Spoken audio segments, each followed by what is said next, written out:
Okay. Just making sure we're live before I start. Looks like we're live on YouTube and we're live on Vertical. Okay. Cool. Let me make sure it looks right on Vertical. Okay, it's looking good on Vertical. Okay, guys. Welcome to the stream. It's me, Warners, and we're gonna go over the Apocalyptic Subclasses PDF. I'm gonna make VODs of each class. So I'm gonna have the oh, I need to get the chat going.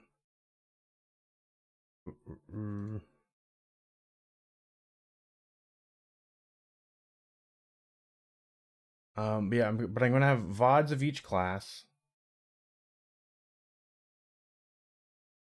And basically, I'm gonna be going over. Sorry, I'm doing multiple things at once. So I'm going over all the subclasses live right now, and then I'm gonna take this stream and I'm gonna make individual VODs for each subclass.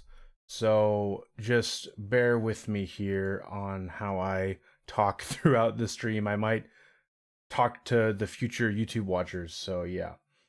But I did, unlike previous UAs that I've read over, usually I save reading over basically any of it until I'm live. Because it's been a couple days, I did read over most of it already, but I haven't like deep dived into it yet. And I listened to some other YouTubers and I've watched their videos to kind of get their takes on it and see where I kind of disagree with some of them, because I disagree with a lot of them. And also just to see if there's anything I like happen to not notice or stuff like that. And one thing I noticed about all the YouTubers I watched, I'm not going to name any names just to keep it friendly. But a lot of people, like a lot of them, they seem to give their take on how good they thought the subclass was based on how their table runs the game. And I think it's really important to mention how every table plays a little differently. And so saying something is good or bad is really dependent on their table. It really depends on your table, and especially with a lot of these subclasses, there's a lot of things that at some tables could be really powerful or really good, and at other tables maybe not so much. So we're gonna get into the nitty gritty, and I also have. I'm not saying this stream will be 4 hours, but I have 4 hours. So if we need to, I'll get pretty in depth. So that'll be fun. I'm actually gonna pull up D&D Beyond real quick because there is some stuff from the player's handbook that I want to have easy access to, so that if I need to show you guys something, I can easily do that.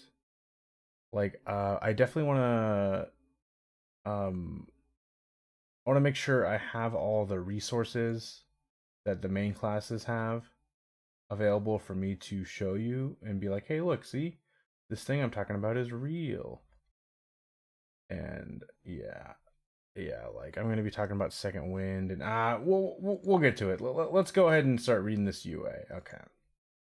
Also, if you didn't know, it's very obvious that I feel like it's like 100% basically. We're getting a Dark Sun setting book, which is crazy. If it's not Dark Sun, it's obviously like they wanted to do Dark Sun and they decided to instead do something else because again, I am a 5e baby. Again, 5e is 10 years old now, so and I'm 30, so 5e came out when I was 20, so I feel like it for my age, it makes sense that I'm a 5e baby. Because I didn't really get access to it until I was like I didn't play when I was a teenager like a lot of people do. So yeah, I never played Dark Sun, but I have watched videos discussing it, and I'm familiar with similar settings. Like, it's obviously heavily inspired by Dune and very post-apocalyptic stuff. I bet Mad Max could also be considered a inspiration, so yeah. Um this also puts into perspective the Scion playtest we got not too long ago.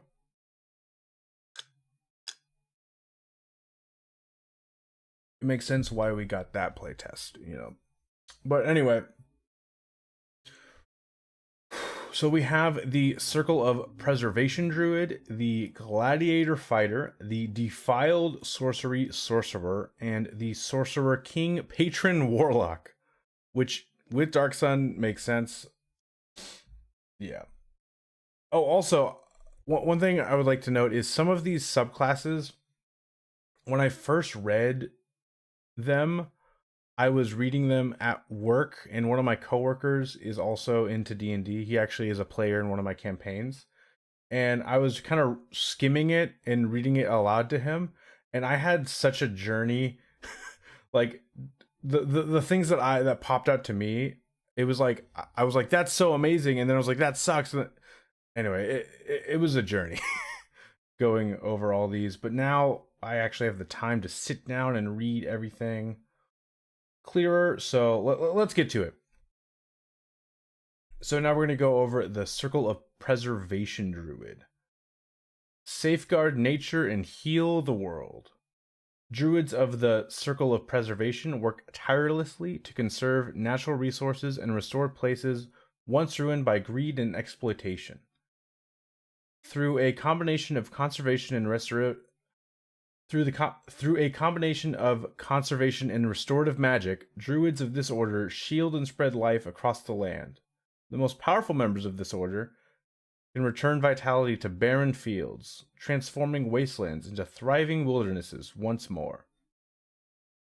This, in the context of Dark Sun, makes it a really interesting subclass because they're trying to preserve what little life is left in a dying world and trying to even restore what has been broken. And that's a pretty cool subclass to have in a post-apocalyptic setting, in my opinion. So I think the thematics for this subclass, I already think are top tier. Without the context of Dark Sun, I feel like the thematics aren't as powerful. So yeah. Let's go ahead and start with the Circle of Preservation spell list. So we have Bless, Lesser Restoration, Protection from Poison, and Sanctuary. Of course, there's spells in here that druids already get access to, but for a druid to be able to pick up Bless and Sanctuary is really nice.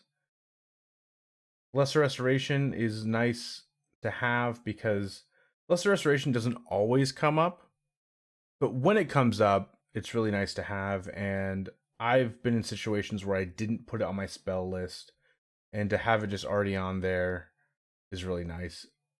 Also, if you don't know, the new Lesser Restoration is a bonus action, so that's pretty sweet.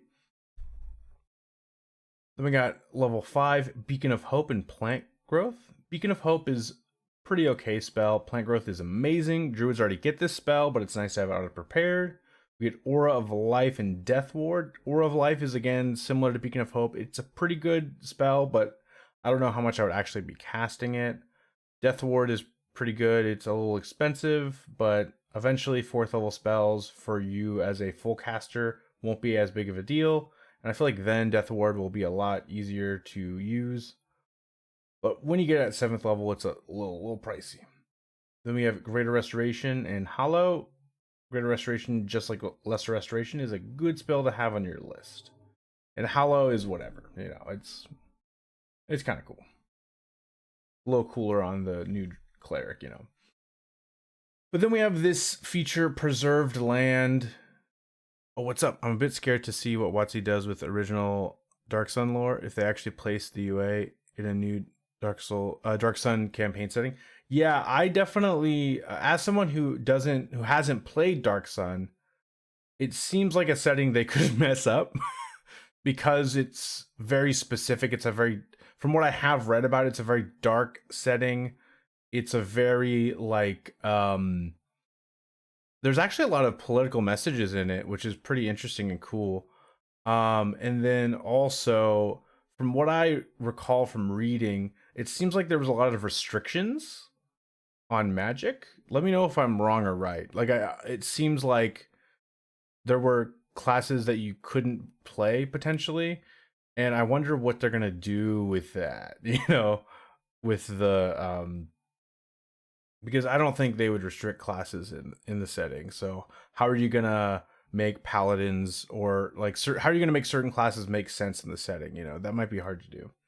We have preserved land as a bonus action. You can spend one use of your wild shape to fill a 15-foot cube originating from a point on the ground you can see within 120 feet of yourself with a revitalizing energy. The effect lasts for 1 minute or until you have the incapacitated condition, or more than are more than 120 feet away from the cube, or die. Whenever a creature, including you, ends its turn in the cube, you can grant the creature one of the following benefits. The creature gains temporary hit points equal to 1d4 plus your druid level, or purify. You end one effect on the creature that's causing it to have the frightened or poison condition. In addition, non-magical vegetation native to the region sprouts on the ground within the cube. This vegetation disappears when the effect ends. As a bonus action on subsequent turns, you can move the cube up to 30 feet to another area on the ground within 120 feet of yourself. Cool. So yeah, preserved land. Oh my god. Preserved land, I feel like, is a very good ability. As many have mentioned, it is very, very similar to the Twilight Cleric 3rd level ability. I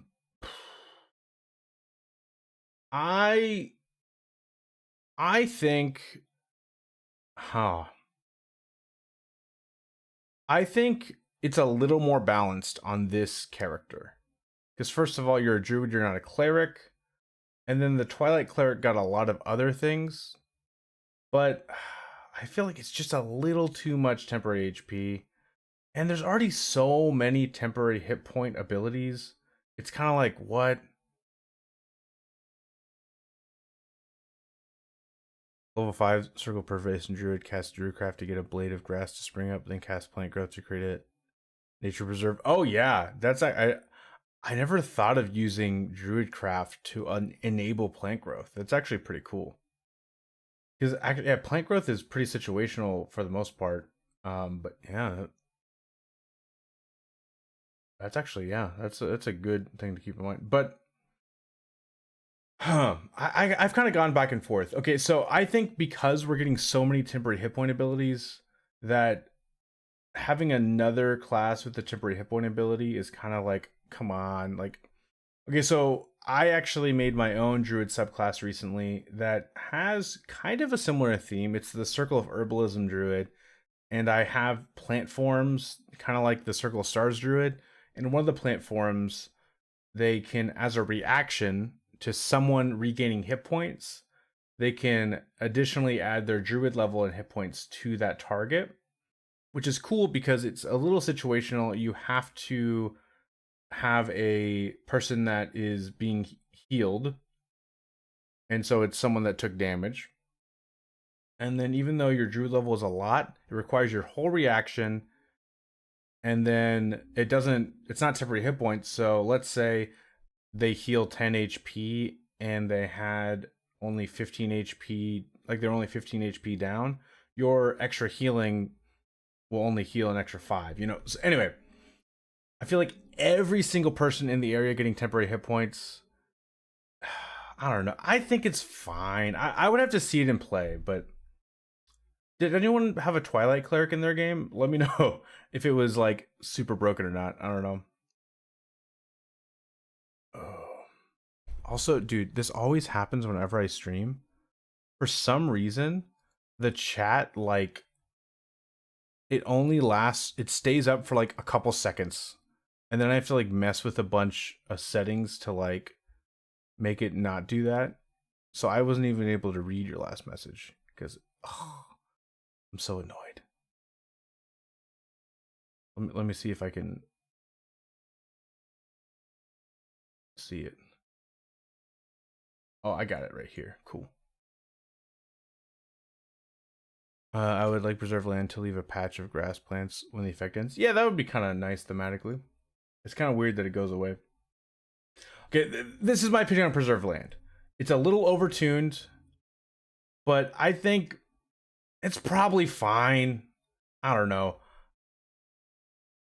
Druids are fun. Just maybe let them have a cool thing. I don't know. It also depends on your table. Like if your DM is having you like if your DM is having a bunch of AoE damage hit you, then this is really really powerful. But if like only a couple targets are getting hit with damage and like the squishies in the back aren't really getting hit much, it's not like that crazy. I don't know. I like it though. I like it thematically. I think maybe they should just tone it down a bit. Maybe give a little less temporary hit points. And another thing I'd like to say, this UA has this weird thing where it has a bunch of abilities that other subclasses already have. So I don't get why, like, it feels a little uncreative. I don't know.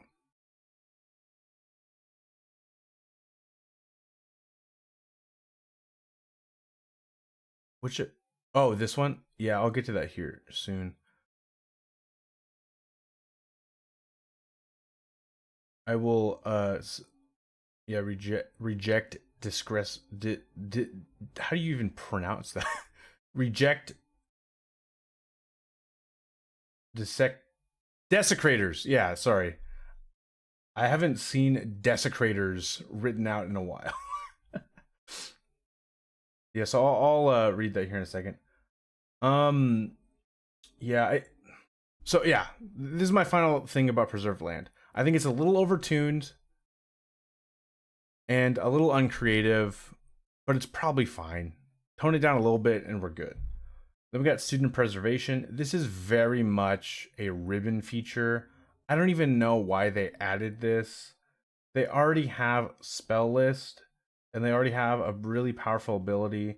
I guess a lot of druid subclasses have 3 third level abilities, so they felt like they had to add this. When you cast a druid spell, you can cast it without material components, except material components that are consumed by the spell that have a cost specified in the spell. And additionally, whenever you cast a druid spell that requires a material component that is consumed by the spell, there's a 10% chance that it's not consumed, basically. So if you cast Revivify, there's a 10% chance that the diamond will not be consumed. If that ever happens in your campaign, it'll be kind of nice, but you'll also probably forget you have the ability, in my opinion. Yeah. And then we got improved preservation. Yeah, you also get an artisan tool, by the way, with that ability. But at level 6, we get improved preservation. Oh, we got some people in the other chat. Let me see. Bacon Commander, I love your name. Druid is cleric, fighter is bard, sorcerer is necromancer, and warlock is sorcerer. Yeah. I think what a lot of reviewers for these new subclasses miss is the setting. It's so much more hostile and dangerous on the whole. Yeah, and unfortunately I haven't played Dark Sun, but I've read about it enough to kind of get the context a bit more. So we got fortified protectors. While inside the cube created by your preserved land, you and your allies gain a bonus to constitution saving throws equal to your wisdom modifier, minimum +1. I really like this one. This is really cool.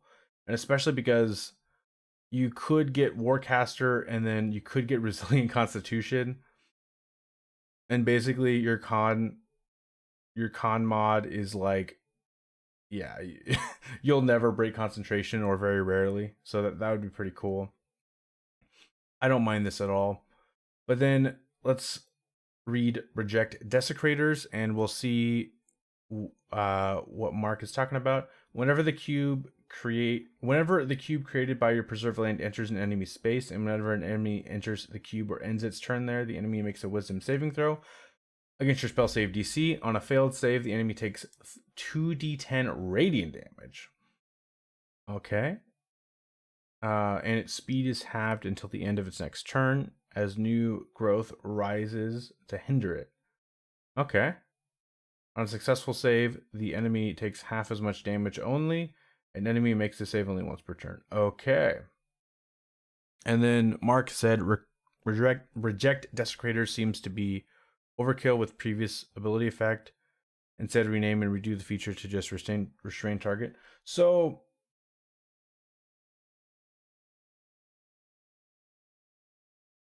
does it do anything to enemies before level 6? Let me see. No, it doesn't. But I get what you're saying because it does so many positive things. Is that kind of what you're saying?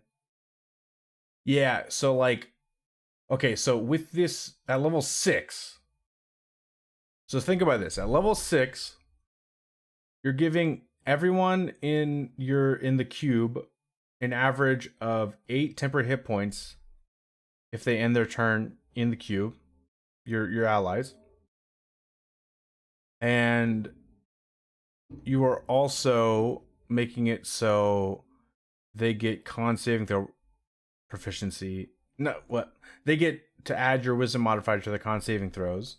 Then also, when enemy ends its turn there, they get 2d10 of radiant damage and their speed is halved till the end of the next turn. And it's half on a save, so they're gonna take damage no matter what. But the enemy only makes the save once per turn. Okay. But it's 2d10 radiant damage. And it doesn't scale at all? So that's one thing to keep in mind. At level 6, it's pretty freaking good. But 2d10 radiant damage at level 20 isn't that much. So their speed being halved is nice because there's nobody that's immune to their speed being halved, I'm pretty sure. But there are technically creatures that are immune to restrain. And I would say restrain is a more debilitating ability than your speed being halved. Because restrained, I talk about this a lot in my videos. Restrained is way underrated because it makes your speed 0. It makes it so all attack rolls against you are at advantage, and all of your attack rolls are at disadvantage. And you have disadvantage on all dex saving throws. Restrained is really debilitating. So I would argue personally that 2d10 radiant damage and speed being halved really isn't that bad. And that restrained could potentially be even worse. That depends on your group though. But yeah, that's just my take.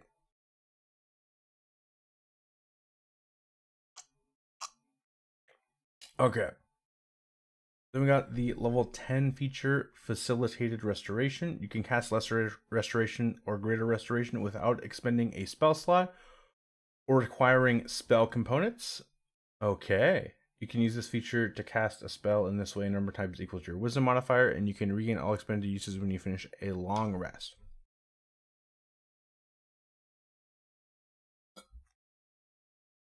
So I had a lot of people, like, I've heard a lot of people, this is, I guess, DM dependent. But in my opinion, I think Greater Restoration and Lesser Restoration are kind of underrated. Especially Greater Restoration, in the context of it being able to remove exhaustion. Again, I play in a campaign where we have a house rule that makes it so exhaustion happens a bit more often. So in actual play, for a lot of people, it probably won't be that big of a deal.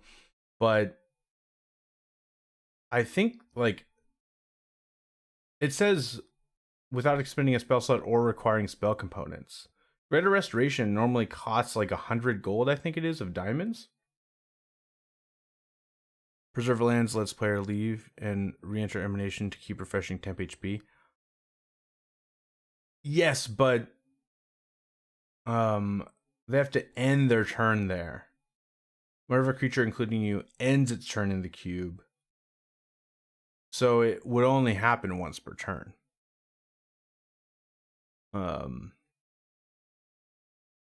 And yeah. Also, with, like I said earlier, a lot of people forget that the new Lesser Restoration is a bonus action. So you could cast a leveled spell and then cast Lesser Restoration without expending a spell slot. And Lesser Restoration ends the poison condition. Like, I could just pull it up real quick. I'm gonna.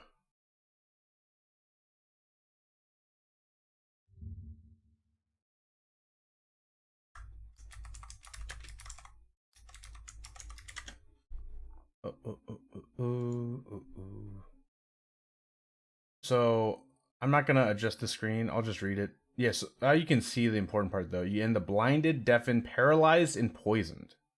So being able to end the paralyzed condition, the blinded condition, the poison condition as a bonus action without consuming a spell slot, that's actually pretty good.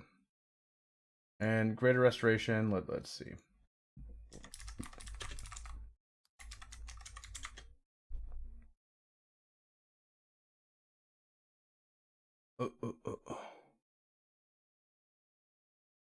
So, Mark, so there is, so I'm streaming on vertical live and also horizontal live. And so yeah, but so people haven't messaged in a while, so there's that. But also I have this problem where it doesn't like, oh, it's so annoying.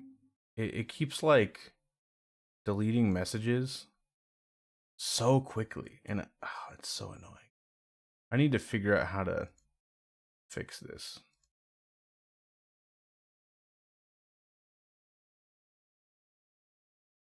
But yeah, it's supposed to not do that.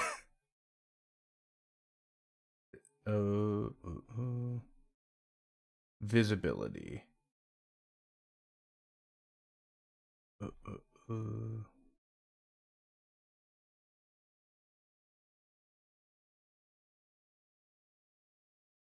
Yeah, so basically I'm streaming in two different rooms. So Greater Restoration. Do this. Oh wait, shit. I just messed up everything.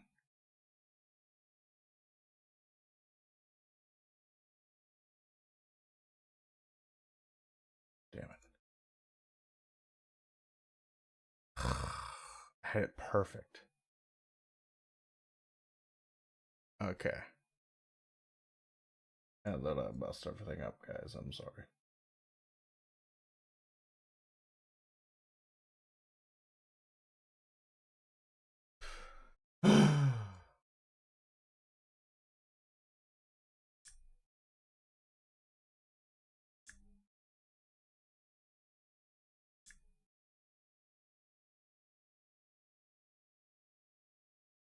I guess that.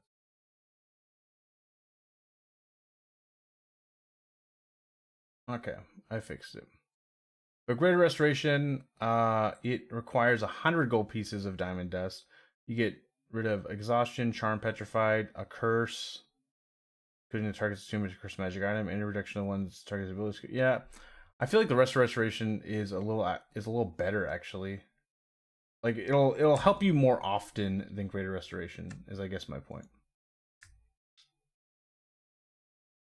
Okay. We're gonna fix this. Bacon Commander, I'm new here. Got a suggestion from the algo. I have a question. Why Comrade Warners? So my original, so I wanted to just be Warners, but Warners was taken, and so I just added Comrade. because I needed to come up with a word that was kind of original sounding and that was not taken. My I actually originally started making World of Warcraft content, and my character in World of Warcraft was Warner's, so yeah. Anyway, though, level 14, we got so yeah, I think that facilitated restoration is a little underrated, and I think it's actually pretty good. I didn't hear people talking about it that much.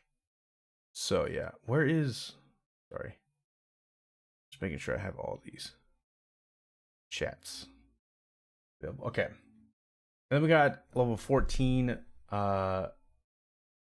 Sacrosanct Land. The size of the cube created by your preserved land increases to a 30-foot cube. In addition, when a creature you can see in the area of your preserved land is hit by an attack roll, you can take a reaction to have that attack's damage against the creature. I like this. I like it when effects in a subclass kind of stack, you know?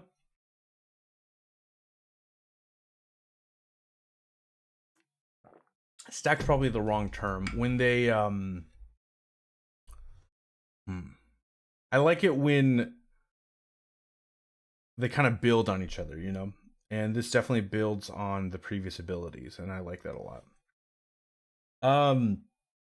Yeah. If this is released to print exactly how it is in this document,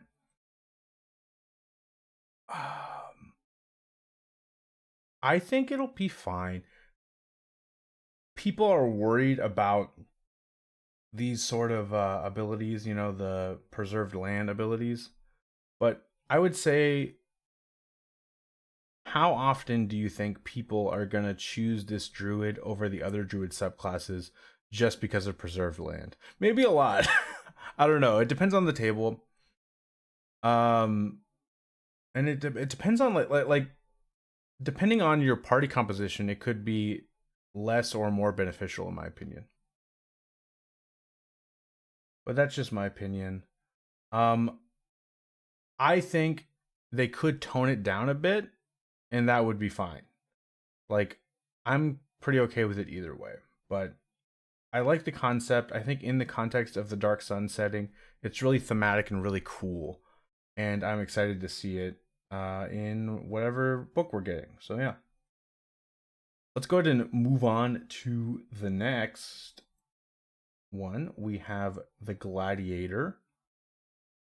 My first impressions of this is I like it a lot. Able to be here for a bit.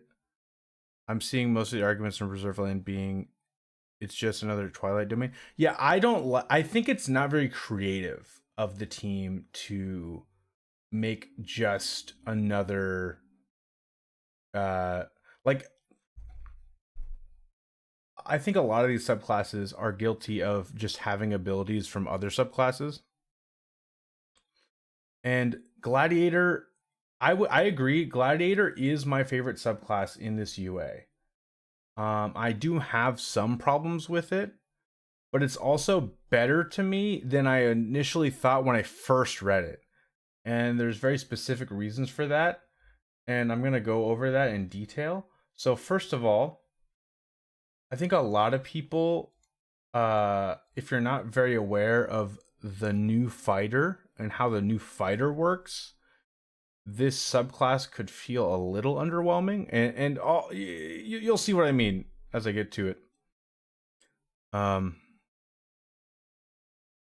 really like the new subclasses, but what you say is true. It's recycled abilities from other classes, subclasses. Yeah, and I feel like I want new stuff, you know?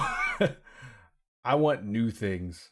Well, and what's weird is they even recycled abilities from subclasses that came out in the player's handbook, like the new player's hand, like very recent like subclasses, and I'm like, what are you doing? Yeah. Especially if they're used properly. Dark Sun only, of course. Do Do what you want at your tables, yeah. Some people already hate weapon mastery, so they're less than happy with Gladiator adding even more. So I like weapon masteries, but they're not like that powerful, I guess. And also, okay, before we get into the subclass, I want to talk about subclass design for fighters in general, because I think that's important to the context of this.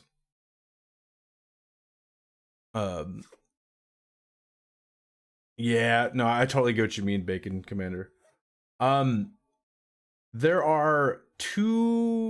There's basically two routes that fighters go for fighter subclasses.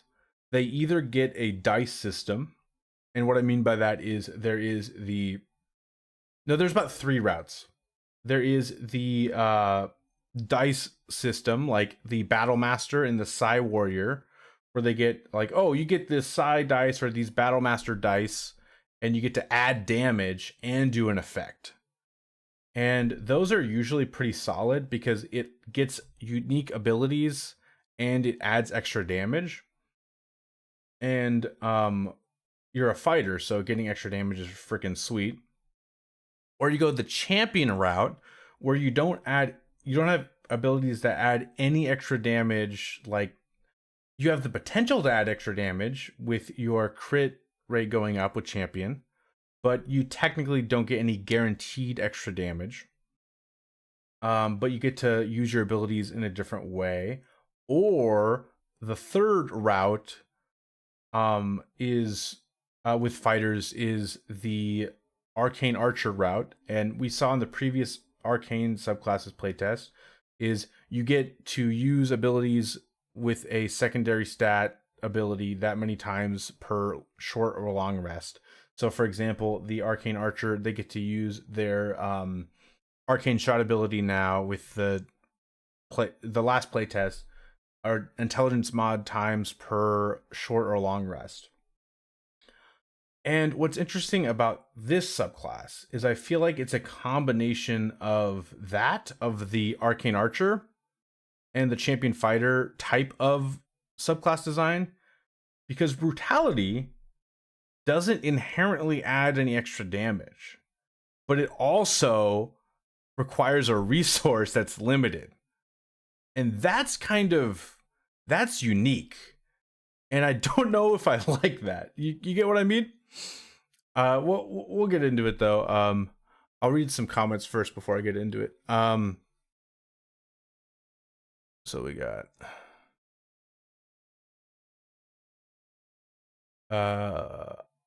some people already hate. Oh yeah, I do too. I'm from 3.5, so I want Tome of Battle classes to come back. Give me Warblade. This is close. This is a close second, I guess. Then there's the wizard route, like the Arcane Trickster. Yeah, Eldritch Knight. Yeah, Rune Knight add spells. Yeah, there is that way too. So yeah, I guess there's kind of a fourth way. So, and then Bacon Command. I don't expect any of it. Yeah, I already read that. Yeah, I think weapon masteries are really cool, but like, yeah, okay. Let's get into it, and I'll share what I feel. Okay. So okay, let's read the synopsis of them. Gladiator Fighter, Master Brutality, and Bloodsport.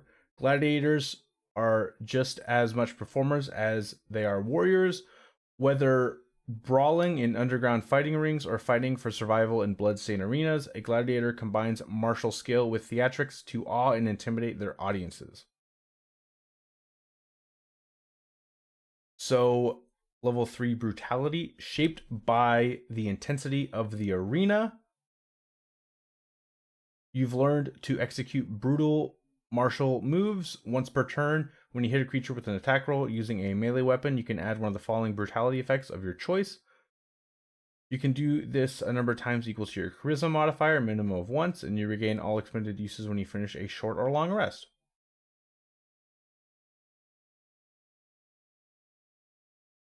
Bleed, you can activate the Sap Mastery property in addition to a different mastery property you're using with that weapon, and the target takes extra damage equal to your charisma modifier.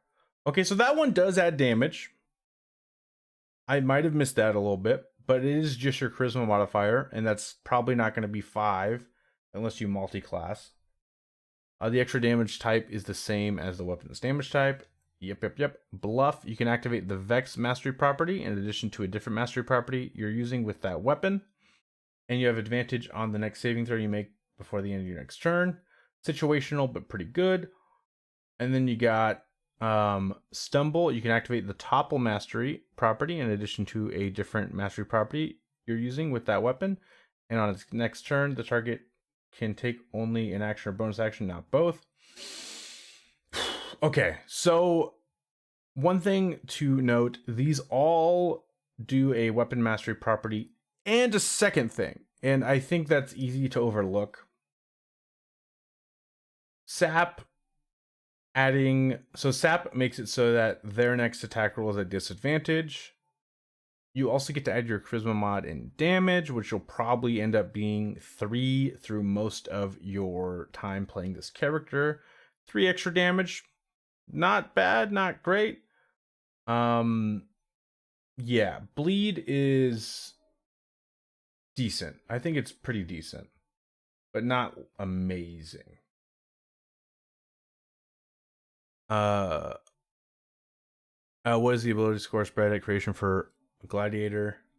Probably the same stat you give a paladin, or at least the same for a ranger, but charisma instead. Yeah, I could see you being, again, I don't have like the point by stuff memorized, but like if depending on if you're going dex or strength, one of those stats, put it at 15, and then with your background, make that dex 17, and then make your con 14, and then make your charisma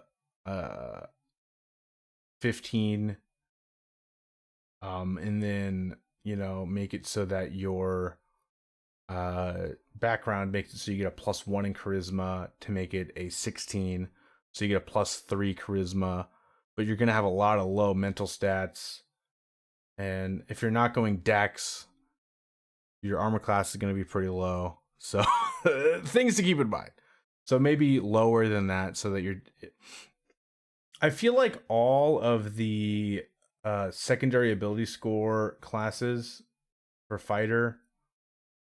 Well, again, you can go heavy. Okay, if you're not going heavy armor, you want to use dex. Basically, is kind of how I feel.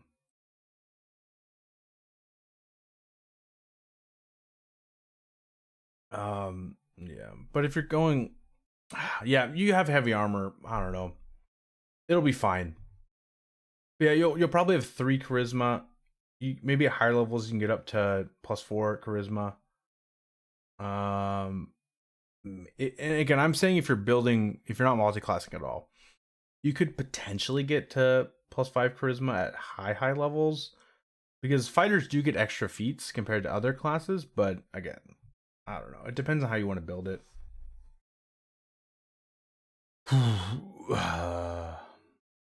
As a gladiator, flavor-wise, you wouldn't go heavy armor. Yeah, that's the thing, is thematically it feels weird to go heavy armor. I feel like a high dexterity gladiator would fit the best. And I want to discuss a bit of like weapon combos that I think would be fun. So, okay, out of bleed, bluff, and stumble. So I talked about bleed. Let's talk about bluff. So you get Vex mastery. This makes it so you can have advantage on your next attack roll. You also get advantage on the next saving throw you make before the end of your next turn. That's situational, but it's fine. And then stumble. Okay, topple mastery. I really like the topple weapon mastery. And then the target can only take an action or bonus action, not both. That secondary ability I don't think is actually that good, because I DM and play, and I've scoured through a decent amount of the new monster manual, and there's tons of creatures that don't even have a bonus action ability. So very situational in my opinion. Yeah. But then stumble, I do like the topple weapon mastery. It makes it so they go prone. They have to make a saving throw though. I wish these abilities were charisma mod each, or at least recharge each combat. But then we're back. We're back to 40. Yeah, yeah. I think it's you get too few in my opinion. But you do get them back on a short rest, so that's something to keep in mind. But this is actually something okay. I'm gonna go back to something I talked about at the beginning of the stream. I think that a lot of these depend on the table you play at, because some tables only have a few combats a day, and some tables have like so many combats a day.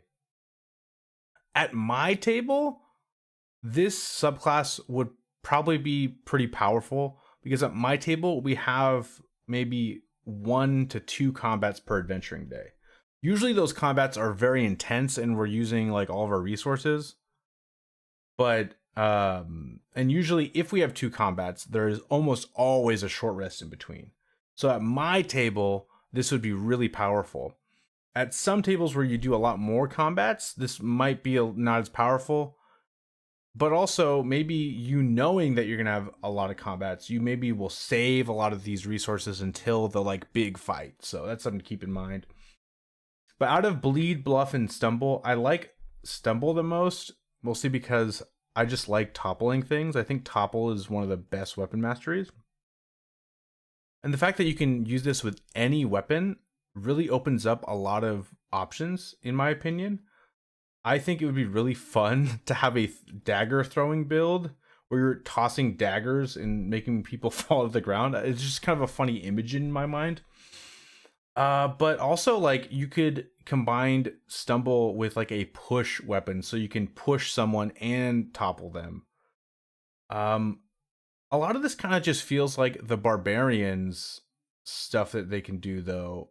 Their brutal strike, you know. But that's like at like 10th level barbarian, and you're doing this at level 3, so that's pretty cool. Bleed and stumble is probably what I'd use the most often. With bluff being probably when I'm fighting a spellcaster, you know. Yeah. Uh Short rests are a problem though. You have to see, that depends though. Some tables you don't have to beg for short rests. But yeah, a paladin fighter build with daggers and smiting would be freaking epic. Subclasses need to focus on their own identity and not get features from their classes just at different levels. Yeah, I totally get what you mean, man, for sure. I agree. Yeah, I think this would be fun to play at the table. I just think it's not going to be that damaging of a sub. Like, you're not, if you want to do a lot of damage, especially at level 3, the Gladiator isn't the one you pick. But level 7, things start to change a bit. I really like level 7 ability.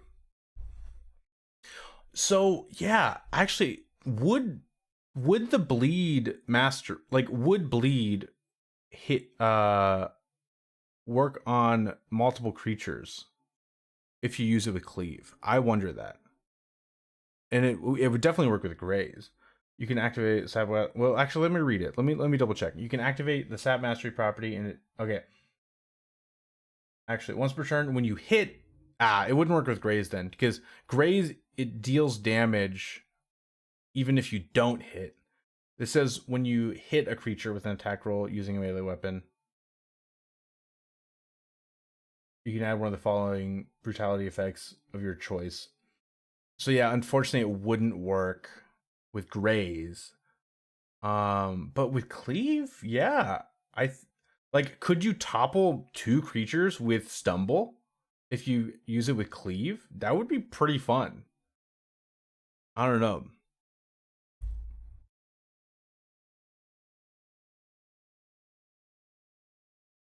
Yeah, so it'll work like poison. You have to actually hit with the attack. Yeah.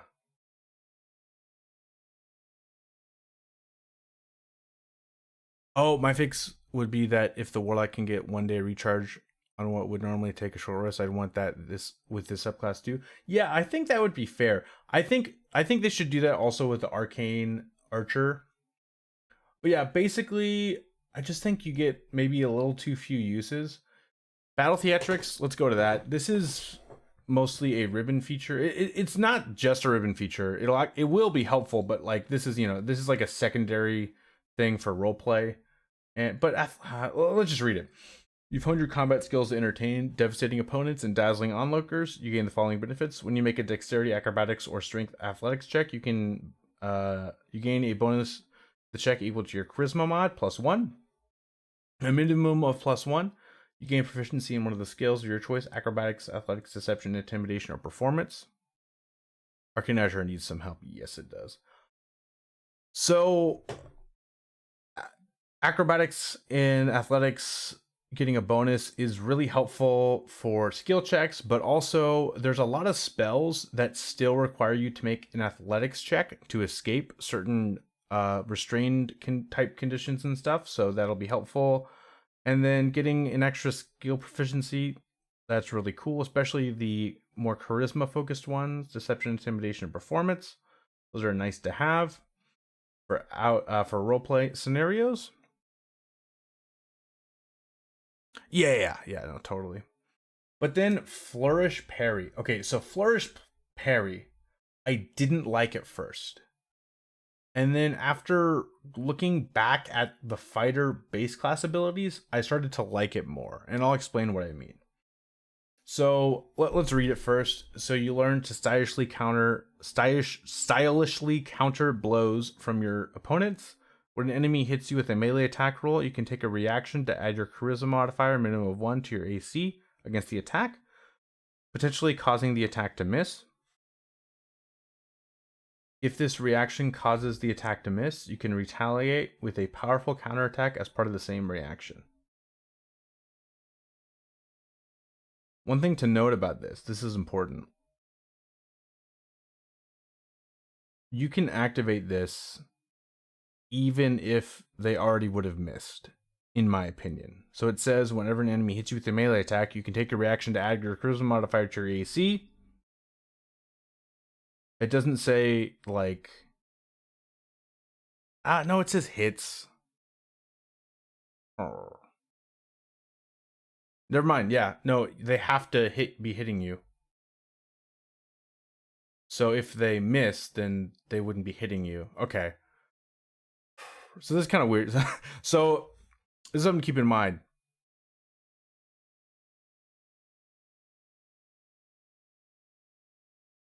No, you'll see what I mean.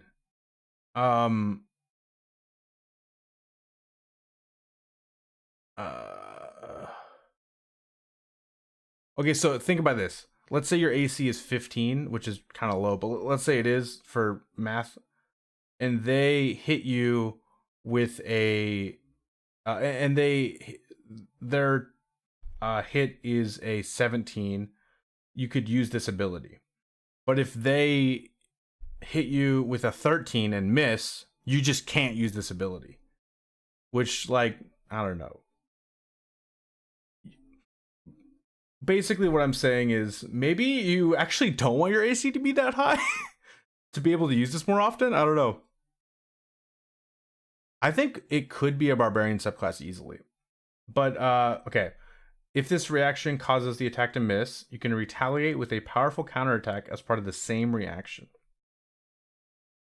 Make an attack roll with a melee weapon against the triggering creature. If this attack hits, you can use one of your brutality effects on the target without expending a use of that feature. Once this counterattack hits, you can't use this feature to make another counterattack until you finish a long rest. You can also restore your use of this counterattack by expending a use of your second wind.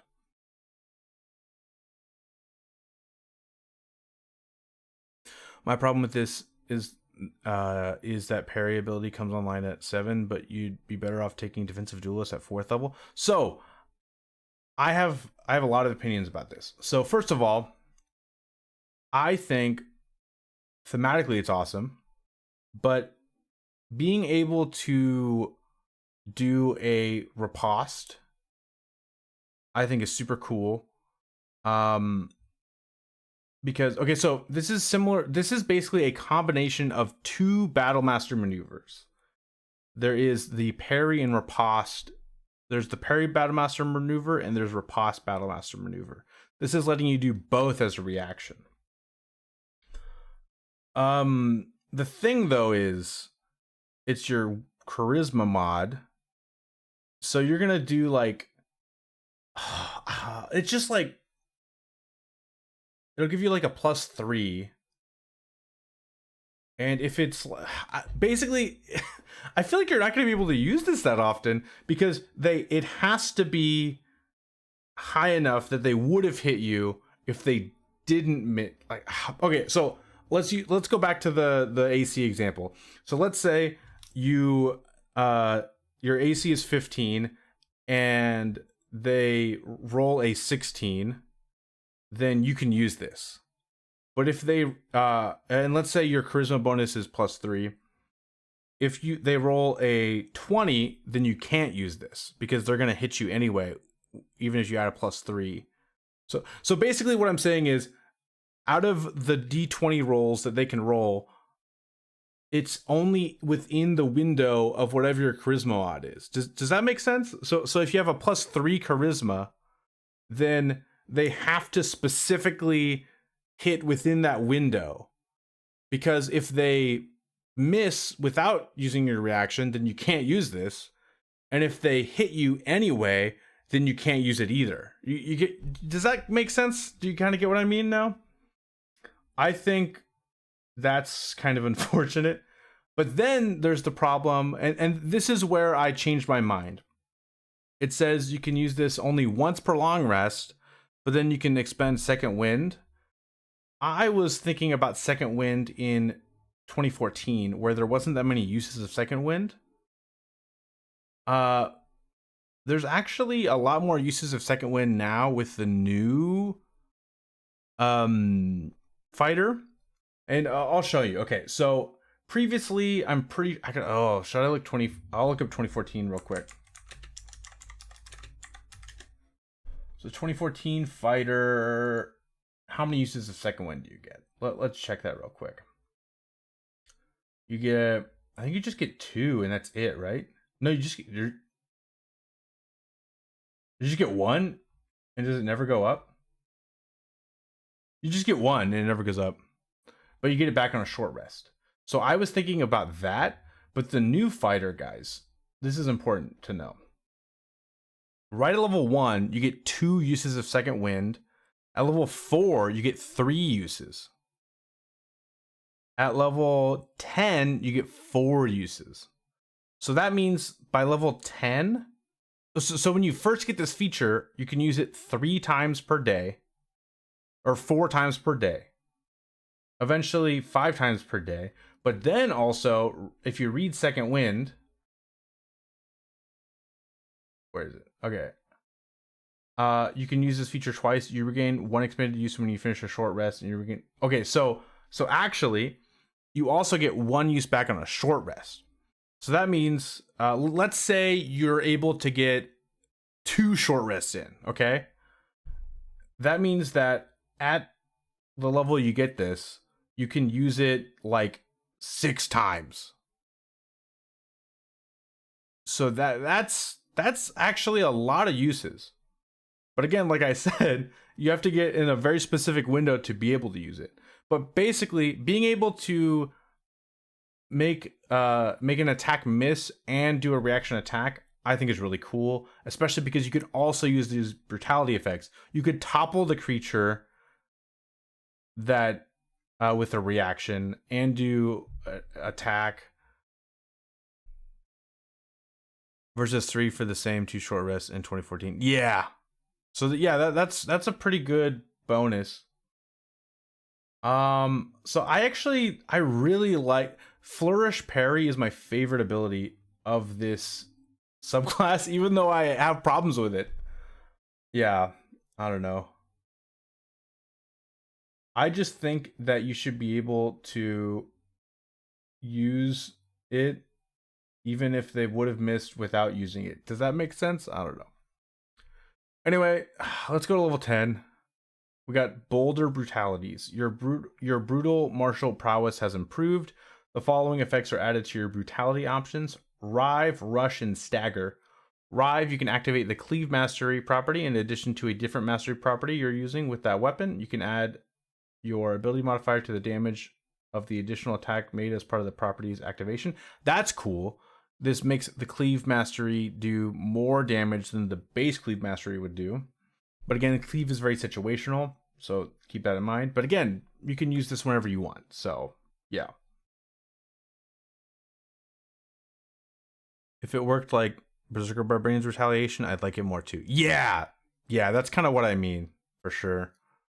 We got Rush. You can activate the Push Mastery property in addition to a different Mastery property you're using with that weapon, and you can immediately move up to your speed without provoking opportunity attacks. That's pretty good too, because you're able to push someone and then run away from them. That's pretty sweet. But also kind of situational. I don't know. It's pretty good. It's fine. And then we got Stagger. You can activate the Slow Mastery property in addition to a different Mastery property you're using with that weapon. And the target has disadvantage on the next saving throw it makes before the end of its next turn. Before the end of your next turn. Okay, yeah, I like that one. And also, at level 10 Fighter, you get the ability to use... Again, you can't stack these, but like... Or level 9 Fighter, you get Tactical Master. When you attack with a weapon whose mastery property you can use, you can replace the property with the Push, Sap, or Slow property for that attack. So keep that in mind. You're able to basically use any weapon and have access to so many different masteries, so that's really cool. This is a very versatile, strategic fighter, and I like that. I think that's cool. I want to use that push to save my squishy wizard friend. Yeah, that's a pretty good use of it for sure.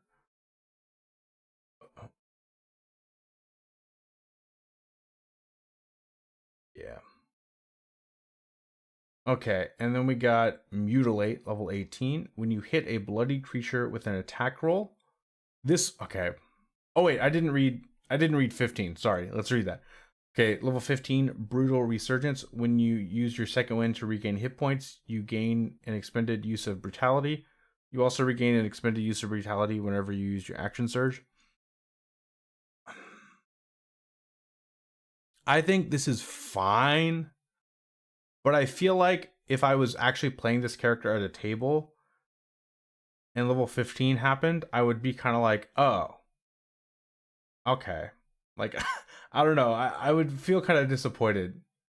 But remember, you do also get additional action surges at level... You get 2 uses at level 17, which is 2 levels later. And then the thing is, you're going to be using Second Wind for Flourish Parry. So I don't like that it gives you, like, I don't know.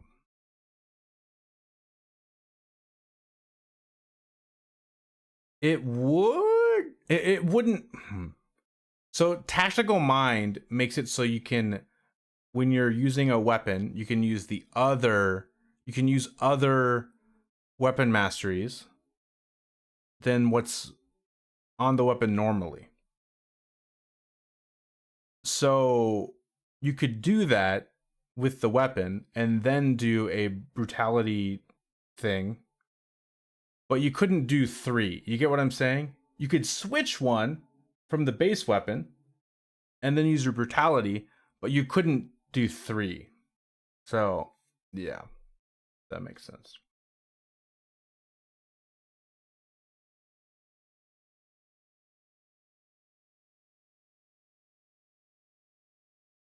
When you fail an ability check, you can expend the use of your second one to push yourself towards success rather than regaining hit points.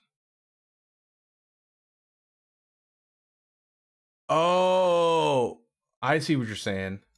I'm thinking of Tactical Master. You're right. Tactical. Yeah, so I know. Okay, yeah. That ability. Yeah, that's the one you get pretty low level, isn't it? That's the one you get.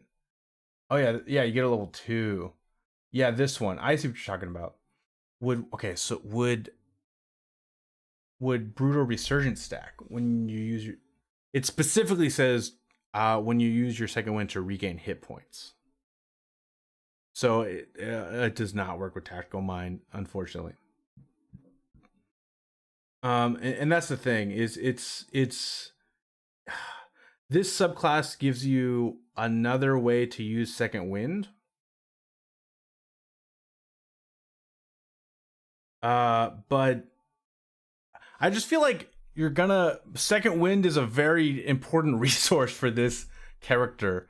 You know, I don't know.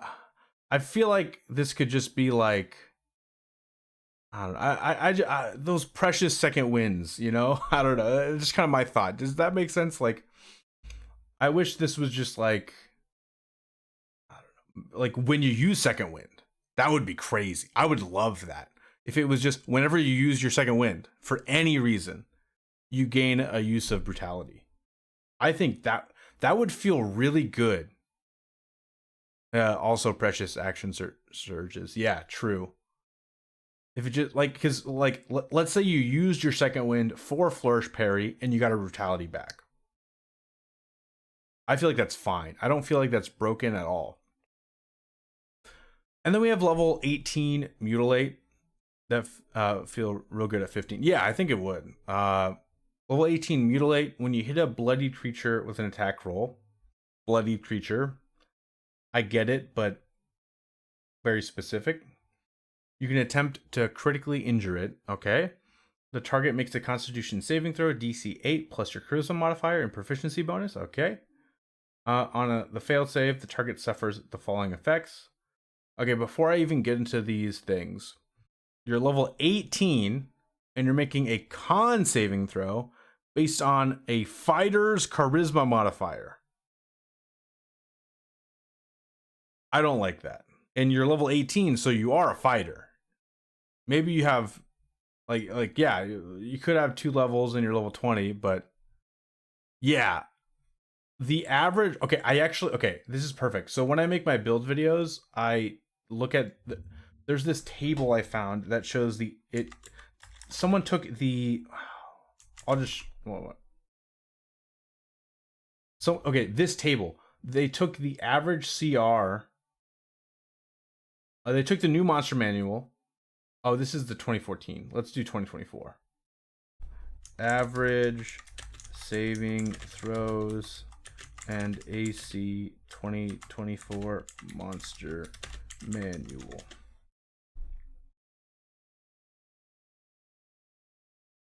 Is it this one? No, it's for each individual monster. I don't want that. Someone came up with a table. Okay, that's an. Oh, I found this table. Oh, is it this one? Oh, this is just AC. Come on, someone's got it, right?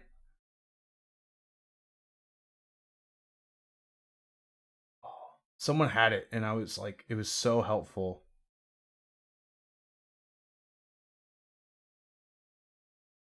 Oh, there's a specific guy blog of holdings chart. Let me check.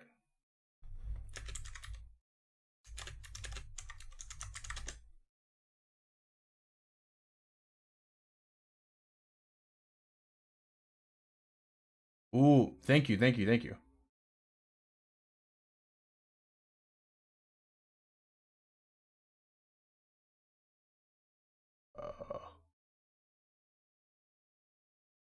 CR. Does he have saving throws for specific? Huh. Yeah, I should have bookmarked it. uh, Dude, it was like so helpful. Oh,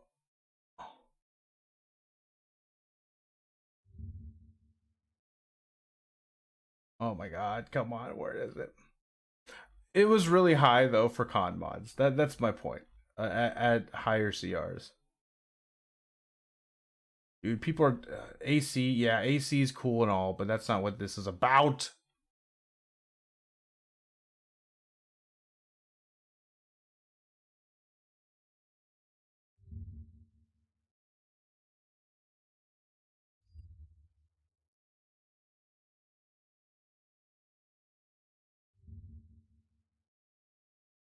Okay. I'm gonna find it, guys.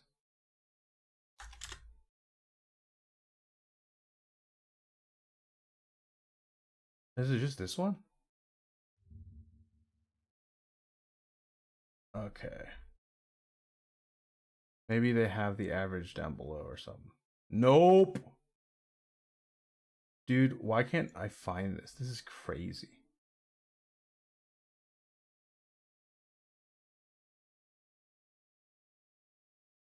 (2019)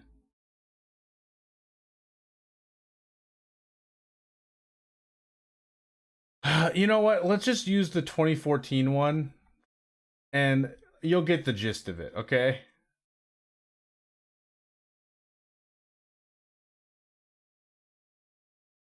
You'll get the gist of it.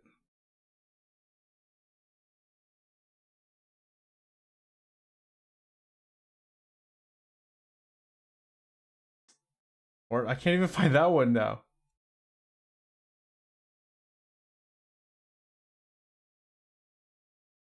Oh, come on.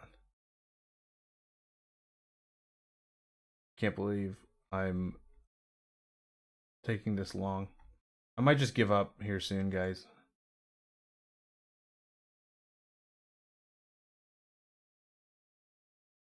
Maybe just look at images.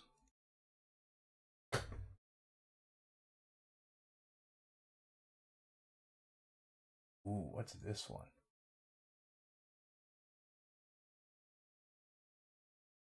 Ooh.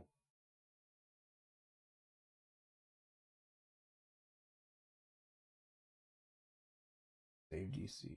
No. Okay, I'll just give you a rough guess. How about this? I'll just pull up actual monsters, okay? And I'll give you like an idea. So let's pull up a CR18.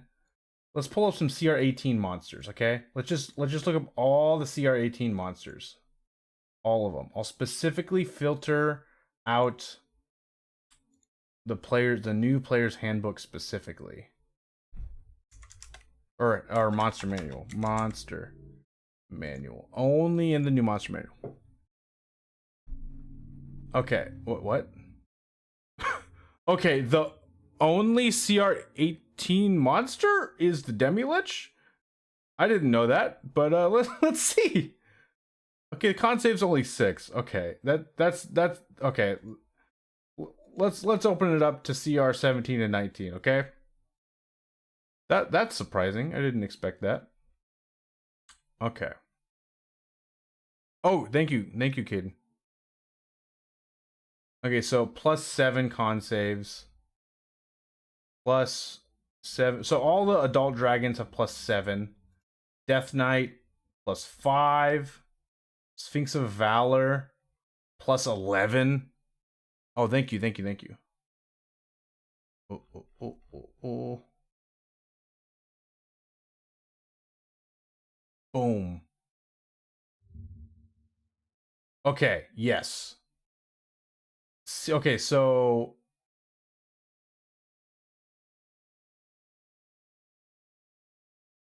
is this con save specifically? Yeah, it's fine. Or is this just all saves on average? Either way is fine. Oh, save. Yeah. So you're level 18. Average save for this is like 12 for CR18. And like it's at least 10. Like, oh my god. I see. Yeah, that makes sense. And you're looking at maybe you maybe have 18 charisma. You maybe have 20 charisma, who knows? But This ability is also on a bloody creature only, and it's once per long rest. And it's a save or suck. If they succeed, you're just done with that ability. And you're level 18, so you're probably fighting things with legendary resistances. So yeah, let's read it, what it can do though, if it hits. Okay. If they fail, the target suffers the following effects. Maimed, the target takes the attack action. It can make, if the target takes an attack action, it can only make one attack. Sluggish, the target speed is halved and it has a -2 penalty to its armor class. Okay, and then these effects last until the target regains hit points. Once the target fails its saving throw against this feature, you can't use it again until you finish the long rest. Okay, so this is a level 18 ability, and it is a worse version of a level 3 spell. Think about that. So slow is a level 3 spell that you can use on any creature. I think is slow a con save? I'm gonna check that real quick.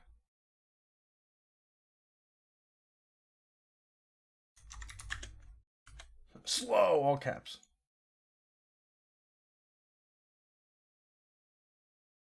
It's a wisdom save, which, yeah, okay. Yeah, DC 19 if you rolled really good stats, but maybe you might have a 17 or 18 if you bump charisma as much as possible. Yeah, it's wisdom, you're right. So we're looking at, yeah, so a level 5 spellcaster can do a better version of this ability on multiple targets. And this level 18 capstone subclass feature can be used once per day on a single target that is bloodied specifically. Yeah. You know what this should freaking do? This should just work. You should be able to use this once per day on a bloody creature. I'm fine with it being on a bloody creature, whatever. And it just works. That's my opinion.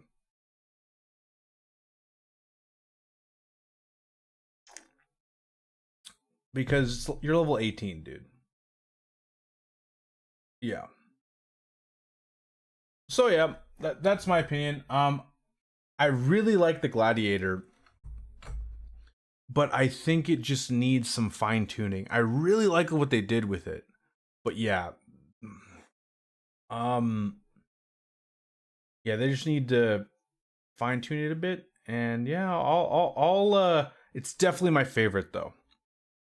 And I think that's why I'm so passionate about the abilities, because I like it, you know? But let's move on. Let's go to the Defiled Sorcerer. This Defiled Sorcery Sorcerer. I think this is the subclass that I will disagree with the most for a lot of people. And we'll see what people think. The first thing I'll say about it is I like it. I like the concept of it. And I like that they're using different mechanics than are usually seen with 5e subclasses. And I like the creativity.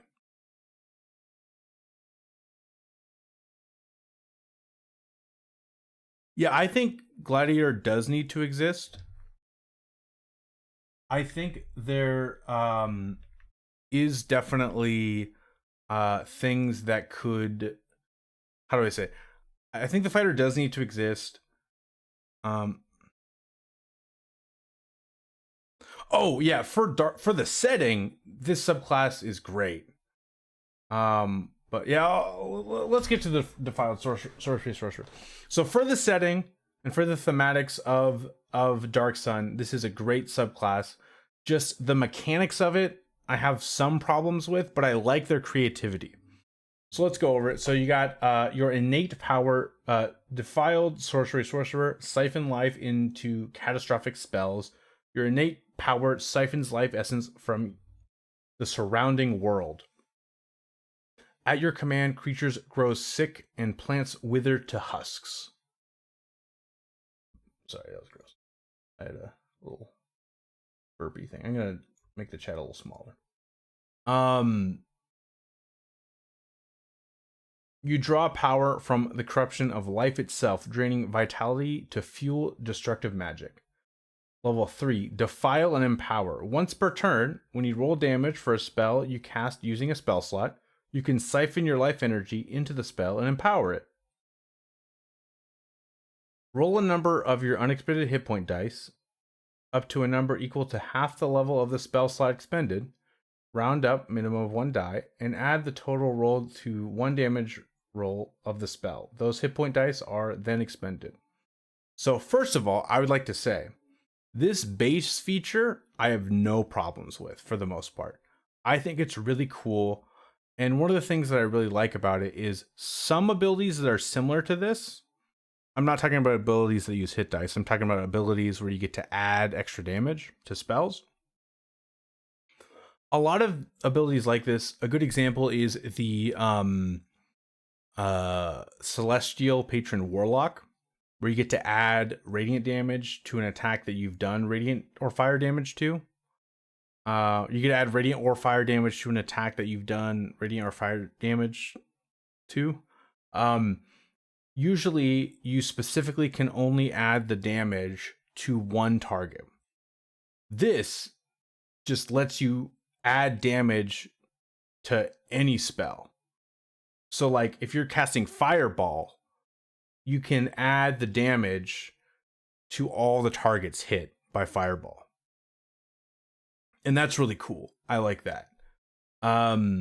Using your hit point dice, that's so cool. I really like that mechanic. And it's on a sorcerer, so your hit point dice are d6s, so it's definitely not too overpowered. It does specifically say, though, you expend your hit dice. It doesn't say your sorcerer hit dice. So you can multi-class and use different hit dice. Oh, which makes it better than Evocation Wizard. Yes, it does.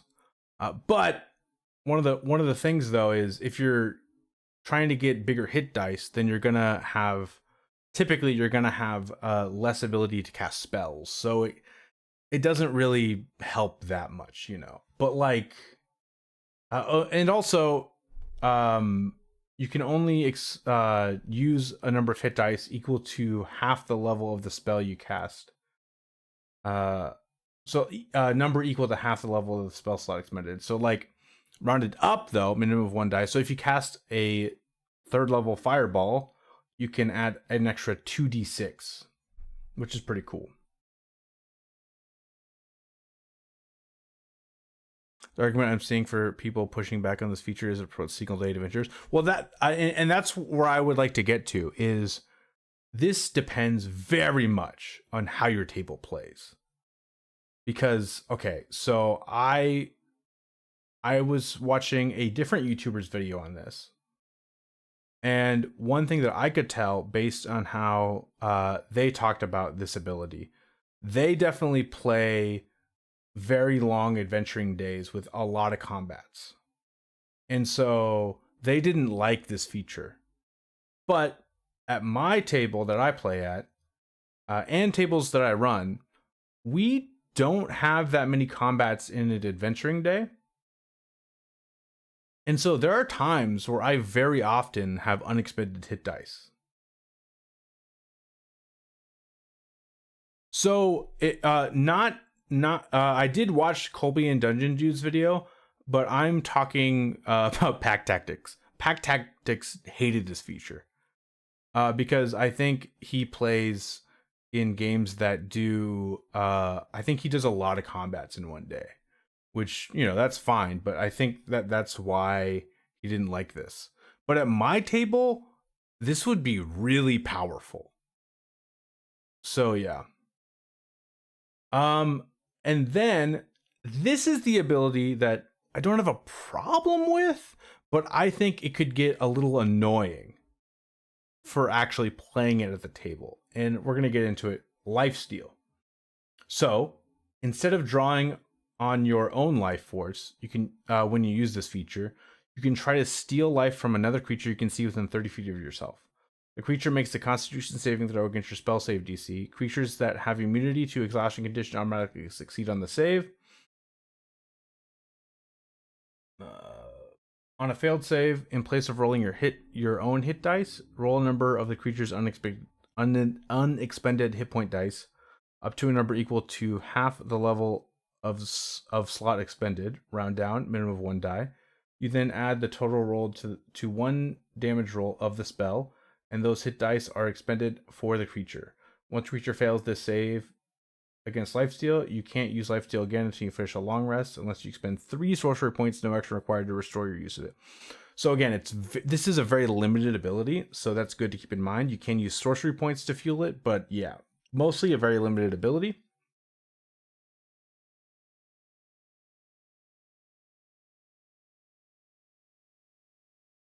And Caden, I'm actually going to bring up Colby and Dungeon Dudes. When Colby and the Dungeon Dudes talked about lifesteal, they talked about it in a completely different way than I would have even thought of. And we're going to get to that. So lifesteal is designed to be used on monsters. Like, it's intended to be used on monsters. But it says creature. And they added a new mechanic in 2024 where you can choose to fail saving throws. So your party members could willingly fail the con save, and you could use your party members' hit dice. I don't think this is intended. Maybe it is, but it's not the goal of the ability. Does that make sense? Anyway. Okay. This is my problem with this. As someone who DMs, monsters do have hit dice, technically, on their stat blocks. It's a thing that is mostly used to calculate their HP. Oh, I'm going to pull up a monster hit dice, monster stat block, just to show you. Let's go with a beefy. Okay, yeah, let's go with a beefy one. Let's go with how about we go with a this level 3 ability. Let's go with a half dragon, since half dragons are level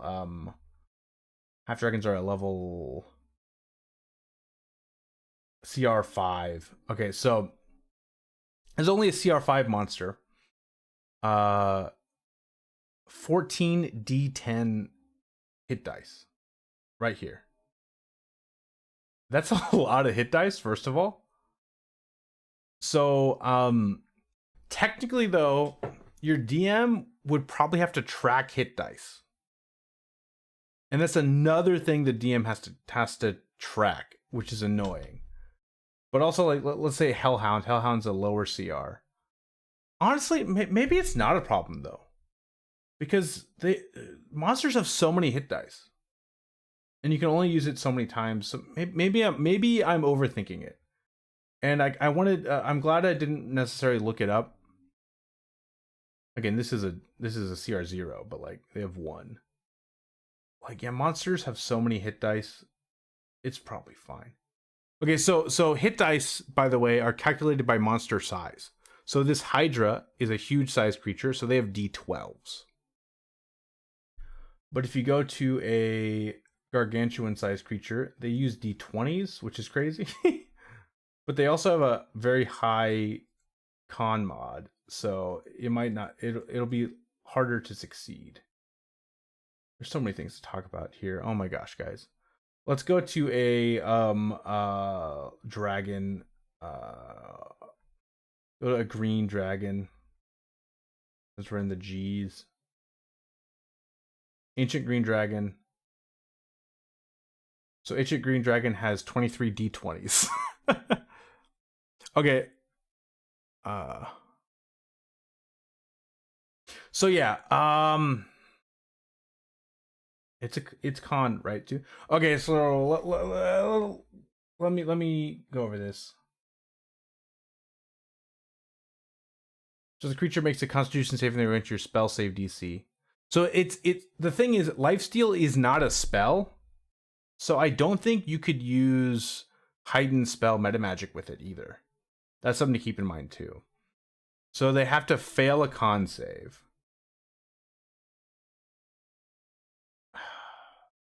Yeah. Okay, so my main criticism was going to be that DMs would have to keep track of monster hit dice, but now I don't care anymore because I just realized that monsters have so many hit dice, so you probably wouldn't even have to track it. You could just assume they have unlimited unless they're like a smaller creature. And especially because you have to use 3 hit points, 3 sorcery points to use this again. Yeah, it's fine. That part's fine.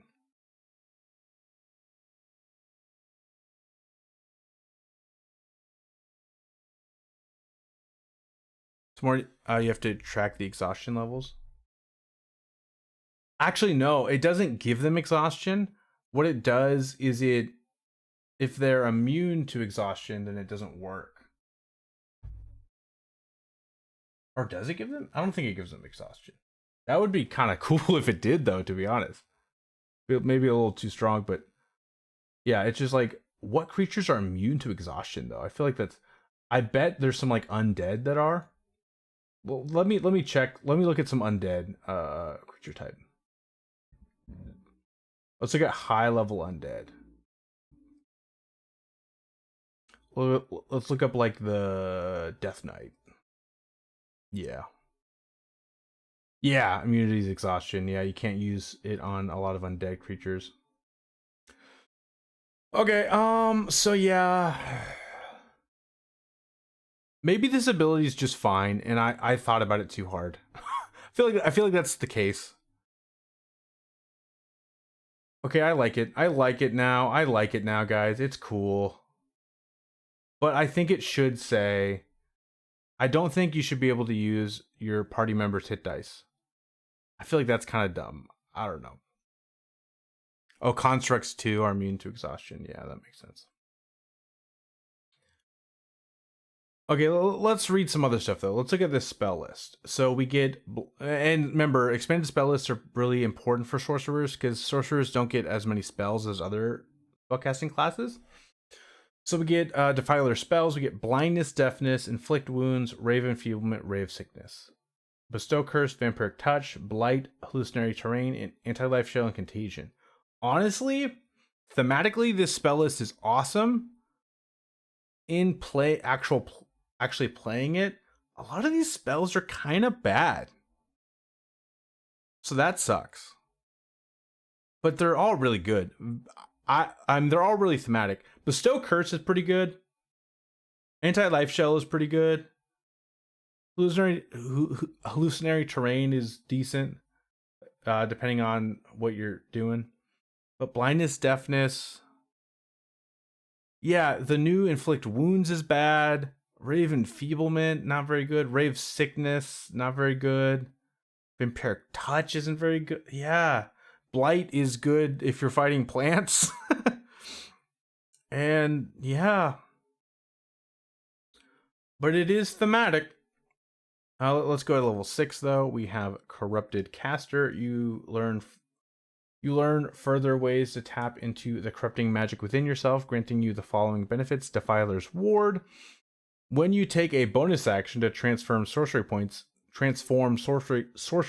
into a spell slot, which I personally wouldn't do very often. I would usually do the opposite. Anyway, though, you can wreathe your body into a protective web of defiling energy. Roll a number of d6s equal to the level of the spell slot created. You gain temporary hit points equal to the total rolled. If a creature hits you with a melee attack roll while you have temporary hit points, the creature takes necrotic or poison damage, your choice, equal to your charisma modifier. Huh. Wait a second. Strengthened Rot. Damage dealt by your sorcerer spells and sorcerer features ignores resistance to necrotic and poison damage. Necrotic damage is good. Poison damage, nope. Yeah, Blight is incredibly thematic, so I like that it's on the spell list, but it's just kind of sad because it's a sorcerer spell list, and sorcerers are really, lacking in spell diversity. Anyway, if I'm reading this right, this is a bit better than when I first read it. Okay.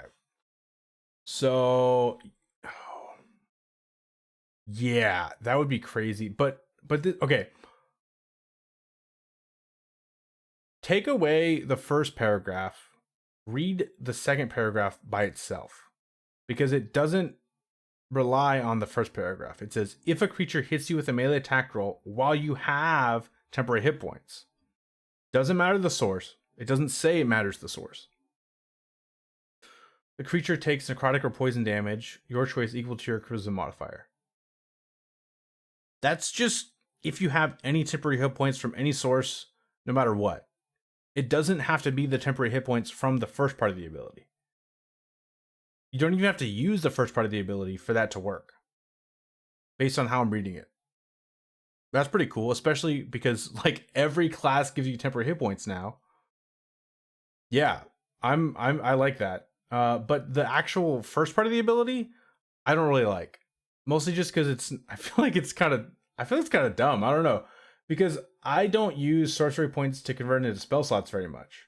So I feel like if I use sorcery points to convert into spell slots, it would be specifically just to use this ability. And that's very expensive. Because I don't know. You're using, let's say you use 5 temporary hit points to give yourself a 5th level spell slot back. Then you get 5d6s of temporary hit points. But then you use a 4th. You use a ton of your sorcery points. That's pretty beefy. That's pretty. Maybe that's actually really good. Actually, though. Oh man. If you have Armor of Agathis from multiclass, oh my, dude, there's so many implications of this. Maybe I love this actually. I don't know. This ability is kind of. I feel like, okay, this is my opinion of it. I think I figured it out. For very specific builds, this ability could be freaking awesome. For a typical sorcerer, it's just okay. That's my final opinion of it. Yeah. I will like this ability as someone who makes build videos, but as a average sorcerer, it's okay. Okay, especially if you don't multi-class. Level 14, we have Withering Aura. When you use your innate sorcery, an aura of defiling magic fills a 15-foot emanation originating from you while your innate sorcery is active, granting you the following additional benefits. Yeah, that would be pretty cool. Dip into Warlock False Life for days. The thing about Warlock False Life, though, is you don't get access to the spell in your spell list. At least I don't think you do. And you can only cast it at first level, so that kind of sucks. And it's an action to get 8 temporary hit points. But anyway, you fill a 15-foot emanation when you have innate sorcery active, which you're a sorcerer, you're probably gonna have it active pretty often. Defiling Shroud. When an enemy within the aura hits you with an attack roll, you can reduce the attack's total damage against you. It's unlimited, yes, but it's unlimited 8 points, and it's an action.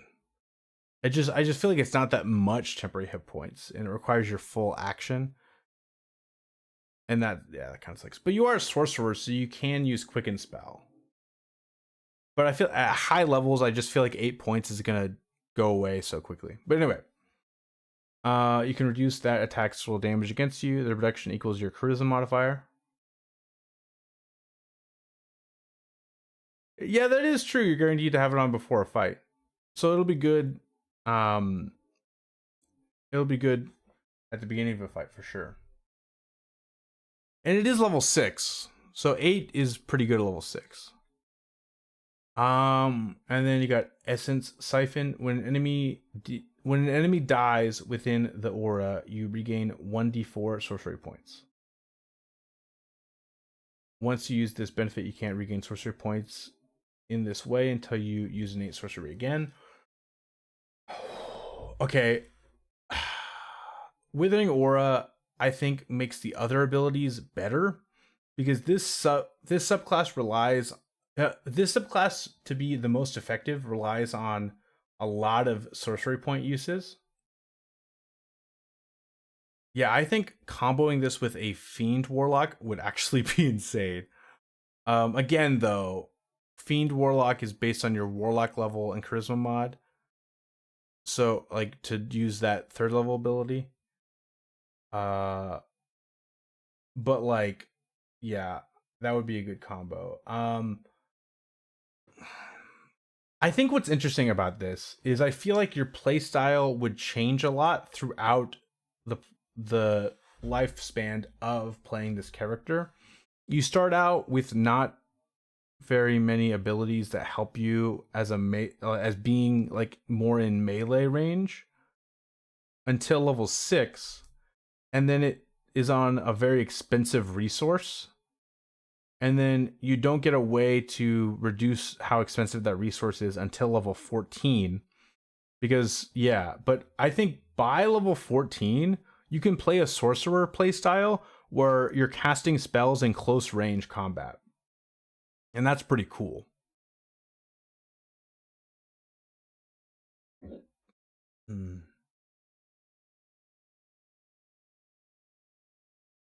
Because you can reduce damage. You can, when enemies die, you can get sorcery points back.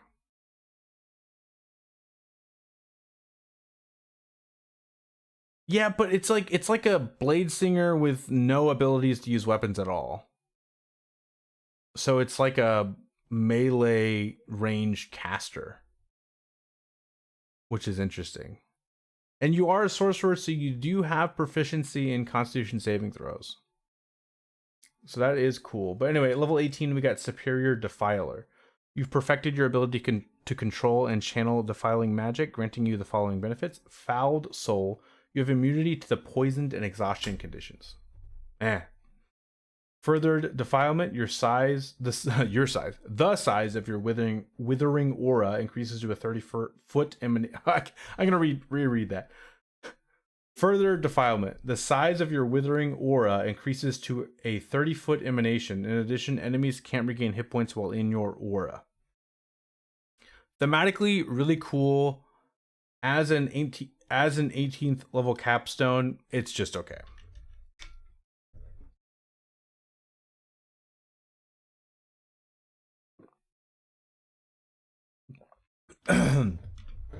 So my final verdict for the Defiled Sorcery Sorcerer, I think it's pretty cool. I really like Defile and Empower. I was a little skeptical about it at first. I think Lifesteal should specifically say hostile creatures, or it should say enemies. I don't think you should be able to use it on your allies, personally. Also, I think it's very table dependent on how good it is. If you have a lot of long rests, if you have a lot of short rests, and you have a lot of combats in your campaigns, then this ability isn't really that good. If you don't have a lot of combats in an adventuring day, and you don't end up using a lot of short rests, this ability is really, really strong. Spell list isn't great. The level 6 ability is pretty cool but expensive. The 14th level ability is where the subclass kind of completes itself, and a lot of the bad parts about it kind of fill in, but that is all the way at level 14, which a lot of people don't even get to. And then level 18 is just okay. So I think they should do I can't even talk. I think they should do some adjusting of things. And I think they should maybe give it a bit more maybe give it a way to like get sorcery points back easier. Like, what if you could use lifesteal to get sorcery points back in some way? I think that'd be kind of interesting, to be honest. Because, yeah, I think you should be able to siphon life in different ways. Because just being able to siphon life to add damage, I feel like is kind of a very like maybe you should be able to use the hit point dice for different things. Because right now all it does is add damage, if I'm remembering right. Yeah, I think it would be cool if you could use it to get sorcery points back, or if you could use it, I don't know, in other ways. Maybe it just does damage when you lifesteal an enemy. Like, why does it have to use their hit point dice? I don't know. You being immune to exhaustion makes you better than undead and undying warlock patrons. Yeah, but it's like, I don't know. Exhaustion, I feel like, doesn't come up as much as you'd think. And it's all the way at level 18. But, I don't know. Yeah, you're very offensive at the start and then suddenly very defensive by the end. Yeah, it's like you want to play like the beginning of your playthrough, you're like way in the back line, trying your best to do a bunch of damage, and then all of a sudden it changes play style completely. And it's like, I don't really know what the designers had in mind for how you play this character, and that's kind of unfortunate. All right. Then we have the Sorcerer-King Patron Warlock. This is the one I have read the least of. Mostly I've read every single one of them. I read their 3rd level ability pretty intensively, and then I didn't read their other high level abilities as thoroughly. That's because the 3rd level ability usually defines a subclass, and then the other stuff is like secondary. So yeah. Yeah, imagine making a range paladin subclass that makes you melee by the end. Yeah, that would be really weird. Okay, so first of all, I'd like to say I love the thematics of the Sorcerer-King Patron, and I think it's a very cool way to sort of I feel like this opens up new ways to do warlock subclasses, and I like that. And it's very thematic for the Dark Sun setting. So, Sorcerer-King Patron, herald tyrannical might of monstrous rulers. Your pack draws from the power of a monstrous tyrannical force akin to a demigod or an overwhelming powerful magic user. Through your pact, you herald this tyrant's interests. You herald this tyrant's interests in the world, channeling their influence and mind-bending psionic power.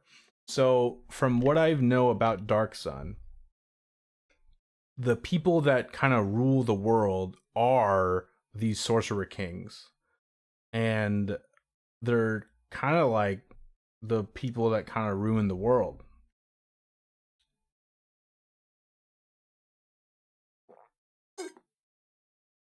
Oh yeah, that's good to know. And again, this is me who hasn't played any Dark Sun, but has just read about it. But correct me if I'm wrong, but that seems to be what they are in Dark Sun. So the idea of your patron being a guy that you can just like meet, including a dragon that's the strongest of them all. Oh, that's cool. Like what's interesting about this is if you're playing in the Dark Sun setting, then maybe the BBEG is your patron, you know, like stuff like that. I feel like that could be very interesting. Okay, and then we got Sorcerer King spells. And remember, the new warlocks, their spell lists are auto-prepared, unlike the original 2014 warlock. But there's also an important psionic casting part to it. So instead of being a lich, the Sorcerer Kings use their powers to become dragons. Dude, that's friggin' cool. Honestly, I love that.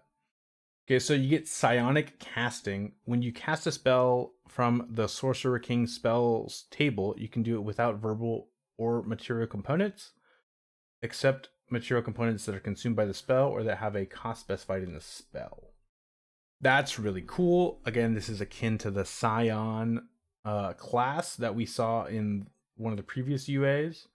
And that's also really cool because that's a very Dark Sun thing from what I hear. So yes, so we get, and remember, and when I list these spells out, think about doing these without verbal components or material components. Okay, so we got Command, Compelled Duel, Hold Person, Mind Spike, Wrathful Smite, Fear Sending, Compulsion, Staggering Smite, Dominate Person, Synaptic Static.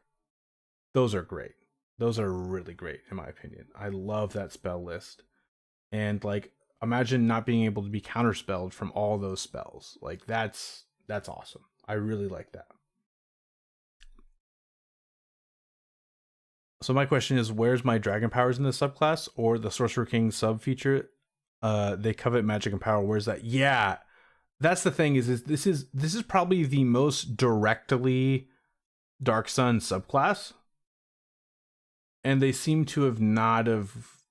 And the thing too is, people have been asking for a dragon patron warlock forever. You know, so yeah, that's kind of unfortunate. In level 3, we got Tyrant's Herald. You gain the following benefits. Intimidating Presence. You gain proficiency in the Intimidation skill if you don't already have it. You also have expertise in Intimidation. That's pretty cool. They're not Scions. Oh, okay. But isn't there some sort of connection to Scions in Dark Sun? Like, isn't like magic not like as much of a thing or something? I remember reading something about that. And then you got, is it that people that aren't Sorcerer Kings are Scions or something? Anyway, and then we got Voice of Tyranny. They're Defiler wizards. Ah, okay, I see. You can okay. This Voice of Tyranny bothers me because it's literally the Glamour Bard 3rd level ability, but more limited, and you don't have to concentrate on it. It bothers me just because it feels lazy. It feels like they could have made this a completely different thing, but they just used the Glamour Bard ability. By the way, if you want to see a Glamour Bard build I did, in the full video of this, I'll put it up in the cards, but I did a whole Glamour Bard build, and it's one of my favorite builds I did. It's called the Debuff Diva. But anyway, Command is a very good spell, and being able to use it as a bonus action, charisma modifier times per long rest as a warlock is very cool. And I will say, even though it is a copy of the Glamour Bard, I feel like it is kind of a different, like, the Glamour Bard is very charming, and that's why they can command. That's why they can use command.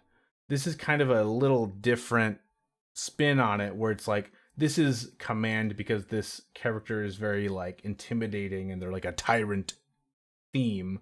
So like it is a different like thematics, but it literally is exactly like the Glamour Bard ability, and that feels lazy to me. But then we got Scions are natural races. I.e. half giants and Thycrene. It's something people are born with because of the harsh conditions. Think the Deadpool movie where they force out your mutant power. Oh yeah, huh? Then that is kind of weird. Then why they decided to make them kind of psionic, the Sorcerer King patron. So yeah, I think this is mechanically very good, but lazy. And then level 6 we have Decisive Edict. Your patron's power surges through you, allowing you to rally your allies and subjugate your enemies when you cast a spell using a packed magic spell slot. So this does not have to be a Sorcerer King spell. It just has to be a Warlock spell using a pack slot. Or it just has to be a spell using a pack slot. So if you multi-class, as long as you're using a pack slot, this works. You can cause profane power to erupt in a 30-foot emanation originating from you. For each creature you can see in the emanation, choose one of the following effects. So you can only use one of these abilities, but it can be different for every creature.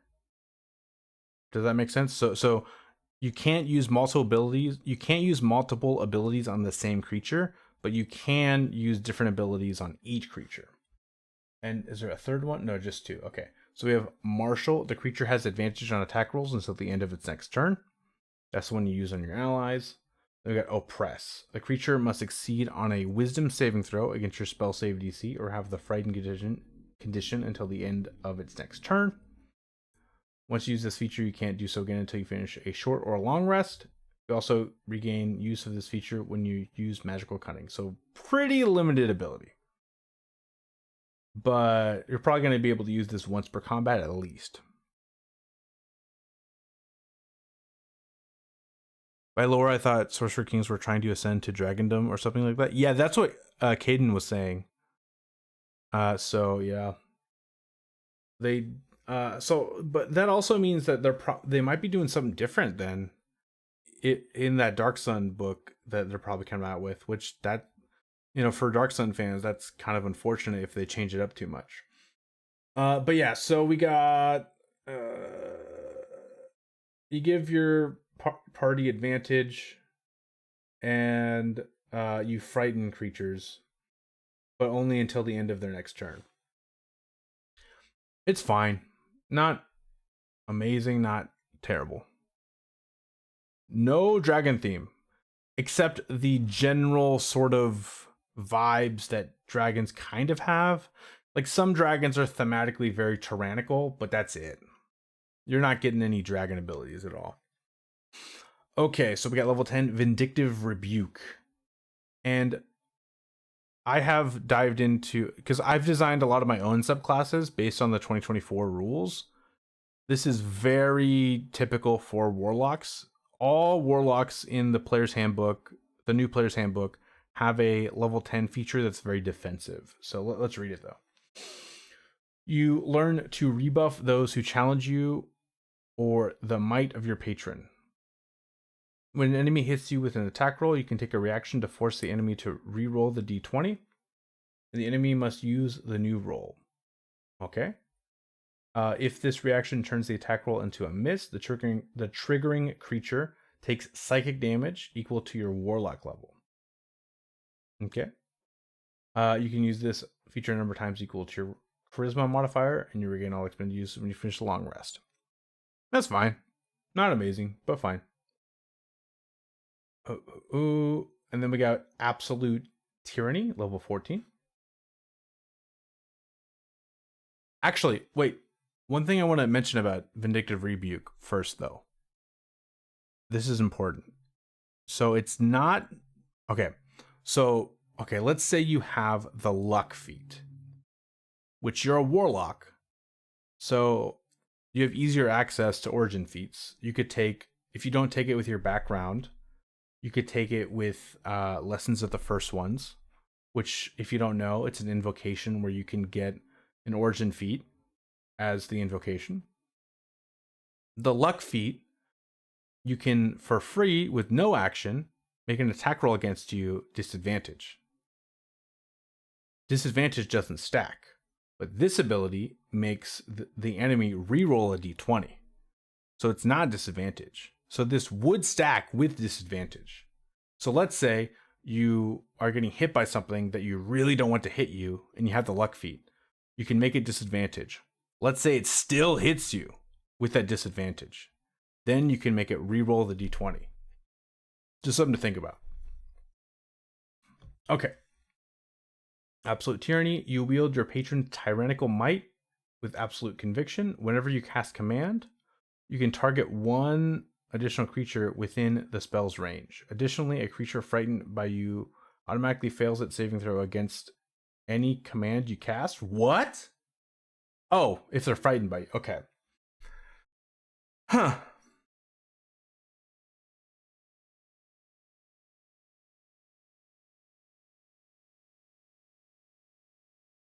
Okay.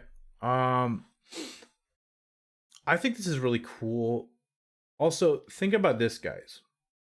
This is something I should have mentioned earlier, but I'll mention now. So the new command, look, I want to point out some things about the new command because I think this is easy to miss if you don't know. I go really in depth on the command spell in my video for my Glamour Bard build. But first of all, oh, the Cannibal Halflings. Yeah, I've heard about those. I'm excited for that. I hope they do that. The command spell. So I know you guys aren't seeing it fully on screen, but don't worry. I'll read whatever is important. A lot of people assume command is like a charm effect. It's not. So no targets are immune to it because it has nothing to do with charm, technically. And it's a wisdom save, but this isn't the important part. Using a higher level spell slot, you can affect one additional creature for each spell slot level. Each spell slot level above 1. Okay, so you can use it as a bonus action without consuming a spell slot. That means as your action, you could cast it at a higher level. So you could, at level 14, you could cast command as a bonus action, and you could target one additional creature. So you could command 2 creatures. Then you could use a pact magic slot to cast command at 5th level. And you could target 5 creatures plus an additional creature. So that's 6 creatures. So that's a total of 8 creatures you could target with command with your action and bonus action. And then since you used a pact magic slot, you could activate your level 6 feature, and you could have the creatures have advantage on your allies have advantage on attack rolls, and you could make your enemies make a wisdom saving throw or be frightened by you. And let's say you cast it as an action first, and then let's say some creatures become frightened of you. The like main bad guy that you want to really debilitate, they already failed command.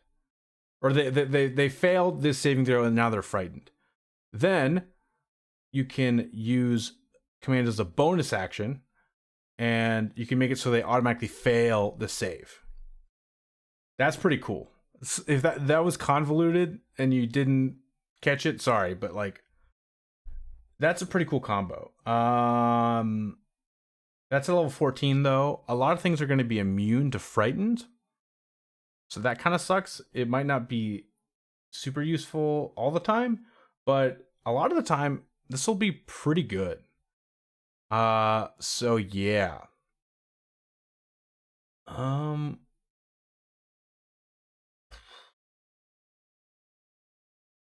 You could theoretically make the BBEG use 2 legendary resistances if it's not immune. That's very true. Also, something to think about. A lot of people forget that, like, but actually, let me check. Maybe I'm wrong. I think I'm wrong, actually, now that I think about it. Yeah, dragons are probably. I know that dragons are not immune to charm, but they probably are immune to frightened. I feel like that makes sense. Let's see the ancient gold dragon.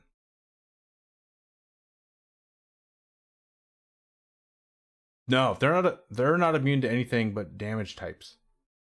So yeah, you could frighten a gold dragon. That's crazy.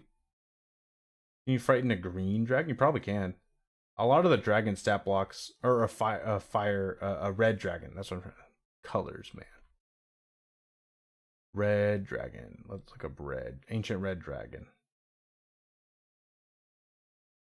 Yeah, they're not immune to anything but fire. You could frighten this guy and then automatically have command work on him, and then make him fail 2 legendary resistances. potentially. That's pretty good, actually. Okay. Again, my pet peeve, Mr. Snuggles, is when a subclass gains abilities from other classes / subclasses. Yeah. Okay, guys. So yeah, this is my final verdict on the Sorcerer-King Patron Warlock. As you guys have let me know, because you guys are a bit more knowledgeable about Dark Sun than me, for the thematics and the Dark Sun campaign setting, it's unfortunate that there isn't more dragon themes. Because, as you guys have said, the Sorcerer King's goal is to eventually become dragons, similar to a lich. Yeah. It feels lazy, like you just said, because it borrows a lot of ability. It has a very similar ability to the Glamour Bard, and then it also, I didn't say this before, but it's like giving the Archfey Patron Warlock, they get to use Misty Step for free, charisma modifier times prolonged rest. It seems like it's just like, oh, let's just copy and paste, but with a different spell. So that's kind of sad. It's not very creative. And then there isn't any dragon themes. But if I just want to take its mechanics alone, this is a really good and powerful subclass. Warlock is my favorite class. I think I would have a lot of fun playing this subclass at a table. And I will definitely make build videos with the subclass later on, if it, however it ends up being. Yeah. I like this subclass with a lot of conditions. So, yeah. The only thing I can think is that WotC is going to rewrite the lore once again from the ground up. Yeah, and that's a little unfortunate. I would say again, I've never worked at a place like anything like WotC, so I don't know at all. But I would imagine they're probably pretty early in the process of writing the Dark Sun book. So maybe this is sort of their way to see what we want. And there's a potential that there's still time to change things. So maybe, like, let's say they thought to change up how Sorcerer Kings are in the lore. If there's a lot of pushback in this UA, they might go back and make it a little more dragon themed and make Sorcerer Kings in general more dragon themed. So something to keep in mind. If they rename this subclass and have it be a Baldur's Gate 3 subclass for that storyline, I'd be fine with it. Yeah, like you said, an elder brain patron. I feel like that would be really cool because it has the psionic themes. It has the fear effects. It has a lot of cool stuff. Yeah. I don't know. Yeah. Overall, though, if I want to talk about all these subclasses,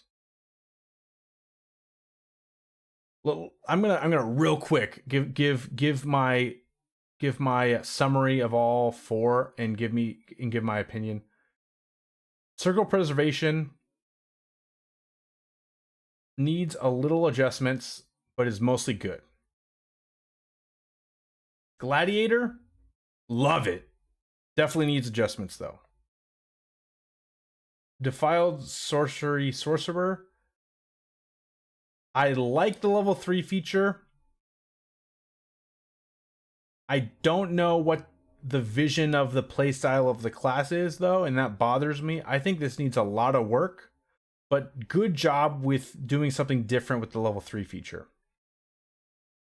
Sorcerer King, thematics need a little work, because if this is going to be a Dark Sun, very, very much influenced by Dark Sun subclass, it's not very accurate to what a Sorcerer King is supposed to be based on chatters and from what it normally is like. And the mechanics are lazy, and they borrowed a lot from the, not a lot, but they took abilities from another subclass. And yeah, it feels lazy, but it's very effective mechanically. And this one is probably the one that I feel like mechanically alone needs the least amount of changes, but it still feels lazy. I don't know. Kind of complicated answer for the last one, but yeah. The fear effects is the closest we have for a dragon theme, but it's still we have frightful presence at home. Yeah, no, totally. So overall though, I really do like this playtest.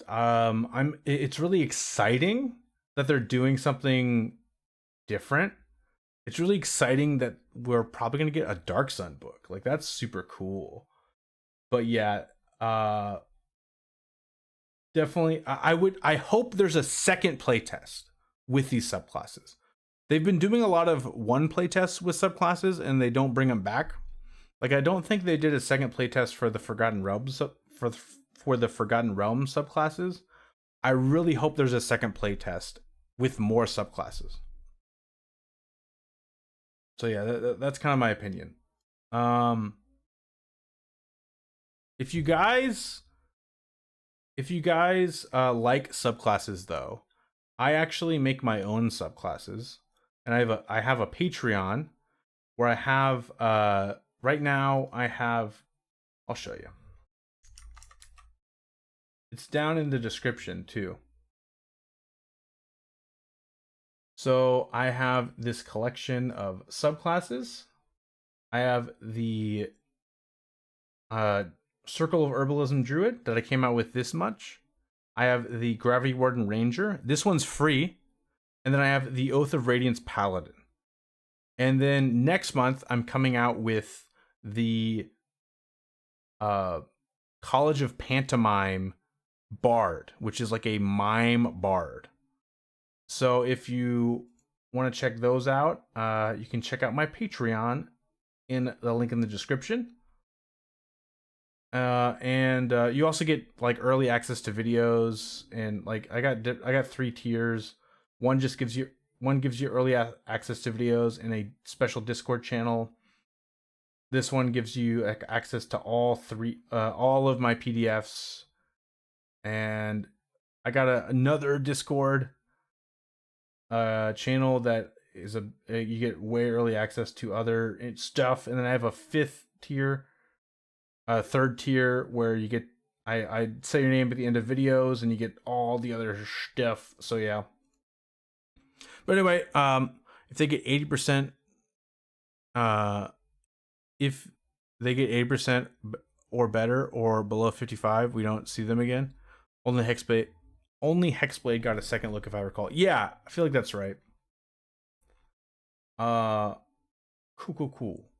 By the way, if you guys just entered the stream or whatever, and you don't want to watch the VOD, I'm gonna be releasing regular videos for all these subclasses from this VOD. So I'm gonna edit it down. I'm gonna take out a lot of the fluff, and I'll probably release them early on my Patreon, at least by a day. I might just release them all on my Patreon as soon as I'm done editing it.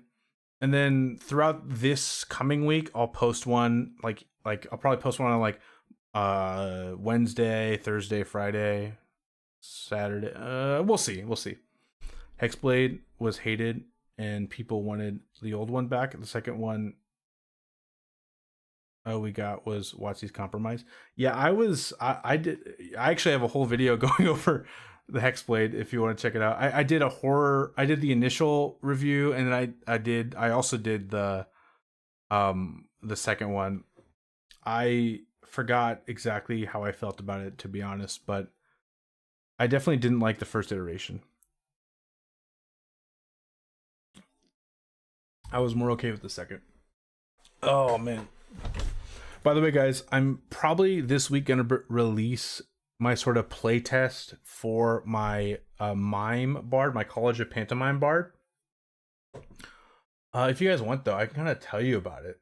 And like we're here anyway. I got extra time. So I don't have the PDF. Like I usually make a little PDF. Yeah, thank you so much, Caden. I really appreciate it. So how this mime bard works. First of all, I want to interpret like how I view a mime in the D&D world. So in D&D, you know, magic is real.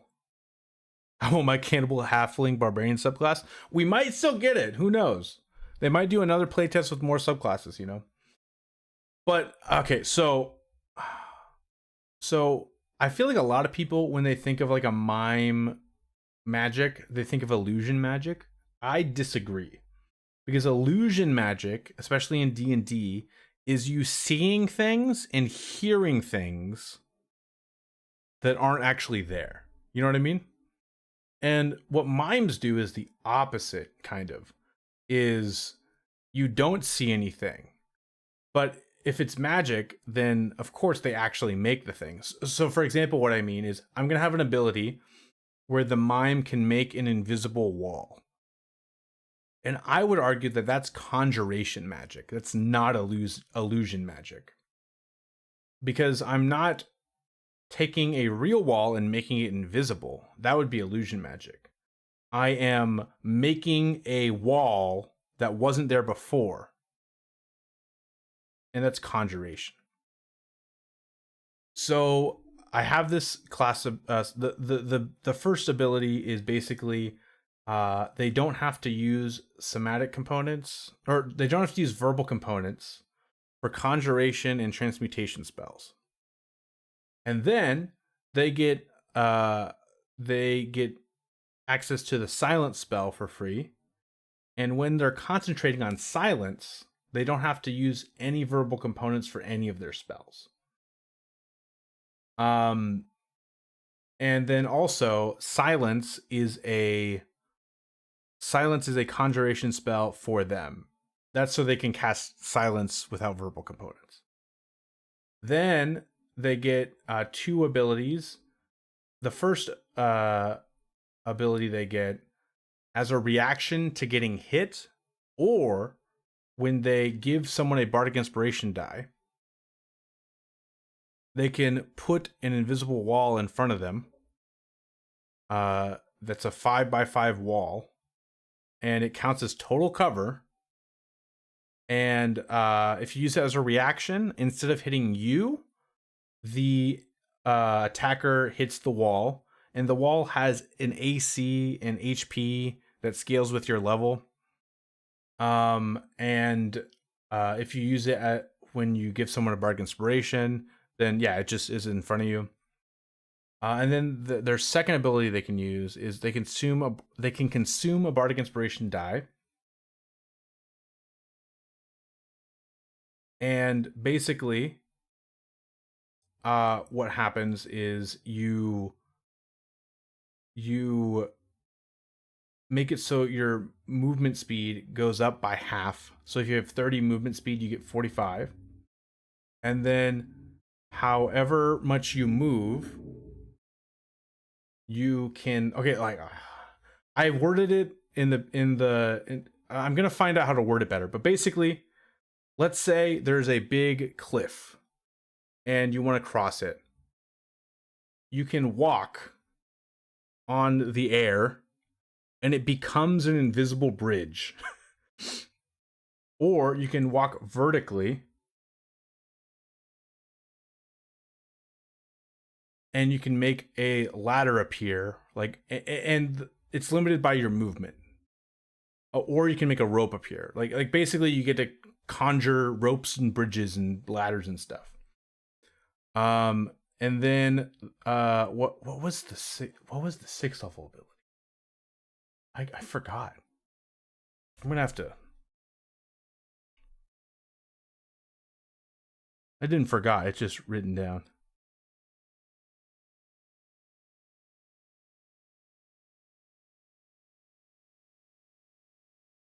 Oh, similar to the airwalk spell from 3.5. Yeah, that's super cool then. Oh yeah, invisible rope. Okay. So you know like mimes like pull ropes and stuff?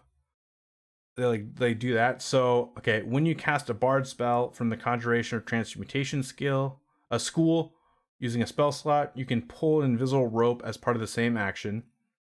Choose a one larger, smaller creature within 30 feet of you. The creature must succeed on a strength saving throw against your spell save DC or be knocked prone.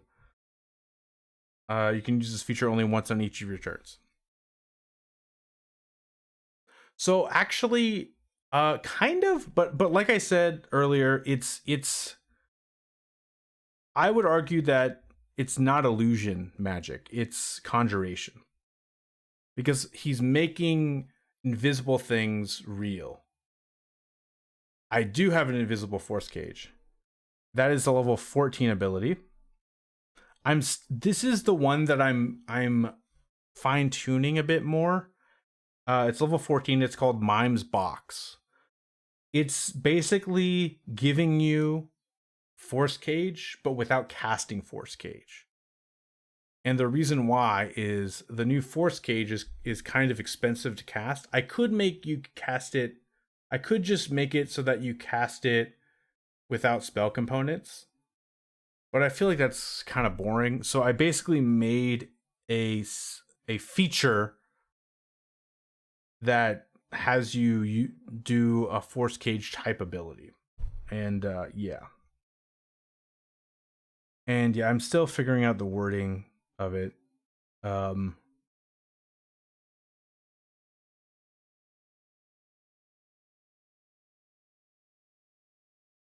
That could be good.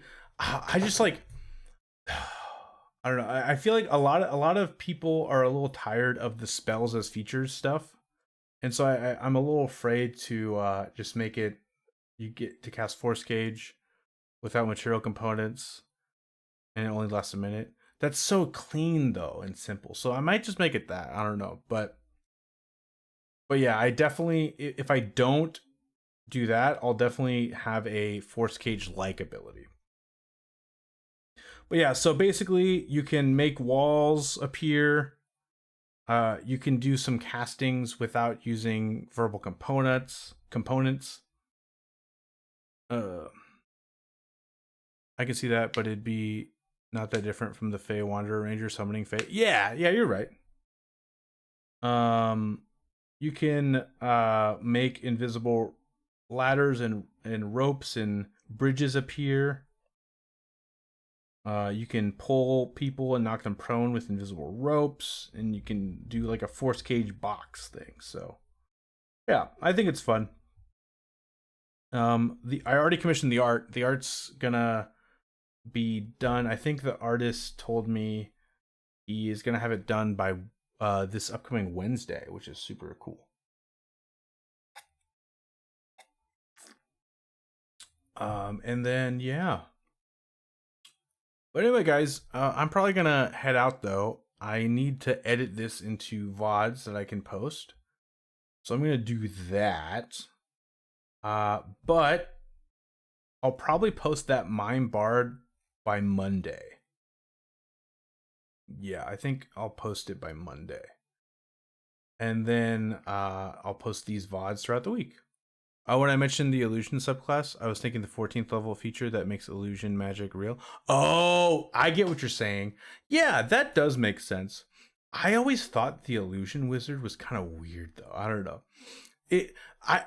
And for me, I think the mime is it's one of those things where it does make sense. Illusion magic does make sense for it, but like I said, I feel like it's the opposite. It's almost like it's this weird thing where it's like it's making because you don't see anything when a mime does his mime stuff. He's making you feel like there's something there without showing you anything. So I guess that is kind of an illusion, but like if it's real, then it's not. I don't know. But anyway, um, yeah, and then the spells that you get access to that are illusion and transmutation. The problem is the mime could conjure, but it's all invisible. Well, that's the thing is I can't do that for the spells because I feel like that would be really complicated. But that's what's fun is all his summoning stuff is going to be invisible. The walls are invisible. You could have the features be seen with seen visibility and choose. Dude, actually, I thought about doing that, but I realized that it's really okay. So right now in D&D, Wall of Force is invisible, but there is no mechanic that says people with true sight can't see through it. And I feel like that should be a thing, so that true sight people are kind of like hindered by it. Oh yeah, also blind sight, yeah. But because there isn't already a precedent for that mechanic, I I feel like it's too complicated. I don't know, but that's the one of the struggles about subclass design is you have to sort of like you can't make things too complicated, and you have to look at precedent a little bit. Yeah, I know, right? I think if I did do that, I would do it for invisible wall only and not the other things because it would only be helpful for invisible wall. But yeah, so basically you make invisible wall and it can be opaque and can't be seen and blocks line of sight for people with seen visibility or true sight up. That could be cool. Because normally enemies having true sight is a really bad thing for you, but this all of a sudden makes it a good thing for you, and that's kind of fun. Yeah, I might add that. But what I like the thematics of is invisible wall. A creature's going to attack you, and then your mime bard does this thing, and then instead of attacking you, they run into this wall. That's just so fun to me. Instead of force gauge, what about wall of stone so it doesn't feel as powerful? That could be cool. Or it could just be wall of force. Because wall of force is very thematic. You know, it's basically the invisible wall ability that they already get level 3 but stronger, and then it can be used with invisible wall. So yeah. So yeah, I'm gonna put up that playtest probably on Monday, see what people say. And I'll definitely take your input. It is, but as you said, it's expensive. Yeah, it is. No, totally. Oh,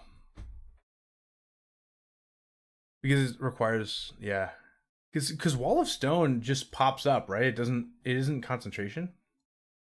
I might be misremembering it. And maybe for you, Wall of Stone is invisible. Oh no, it's concentration too. Yeah. Oh. But yeah, but you could make Wall of Force.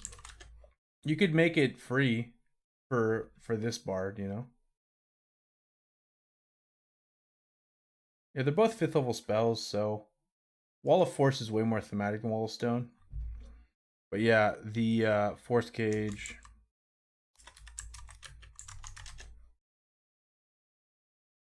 Force Cage is a level 7 or 6. I think it's a level 7, yeah.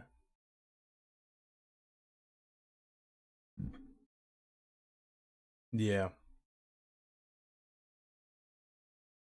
And you'd be level 14, so you'd have access to level 7 spells the level before. So I think it would be balanced. I don't think it would be too crazy. So yeah, you can cast Force Cage, and it doesn't cost, and you ignore material components. Yeah, I feel like that would be simple and easy. Wouldn't be too bad. But yeah.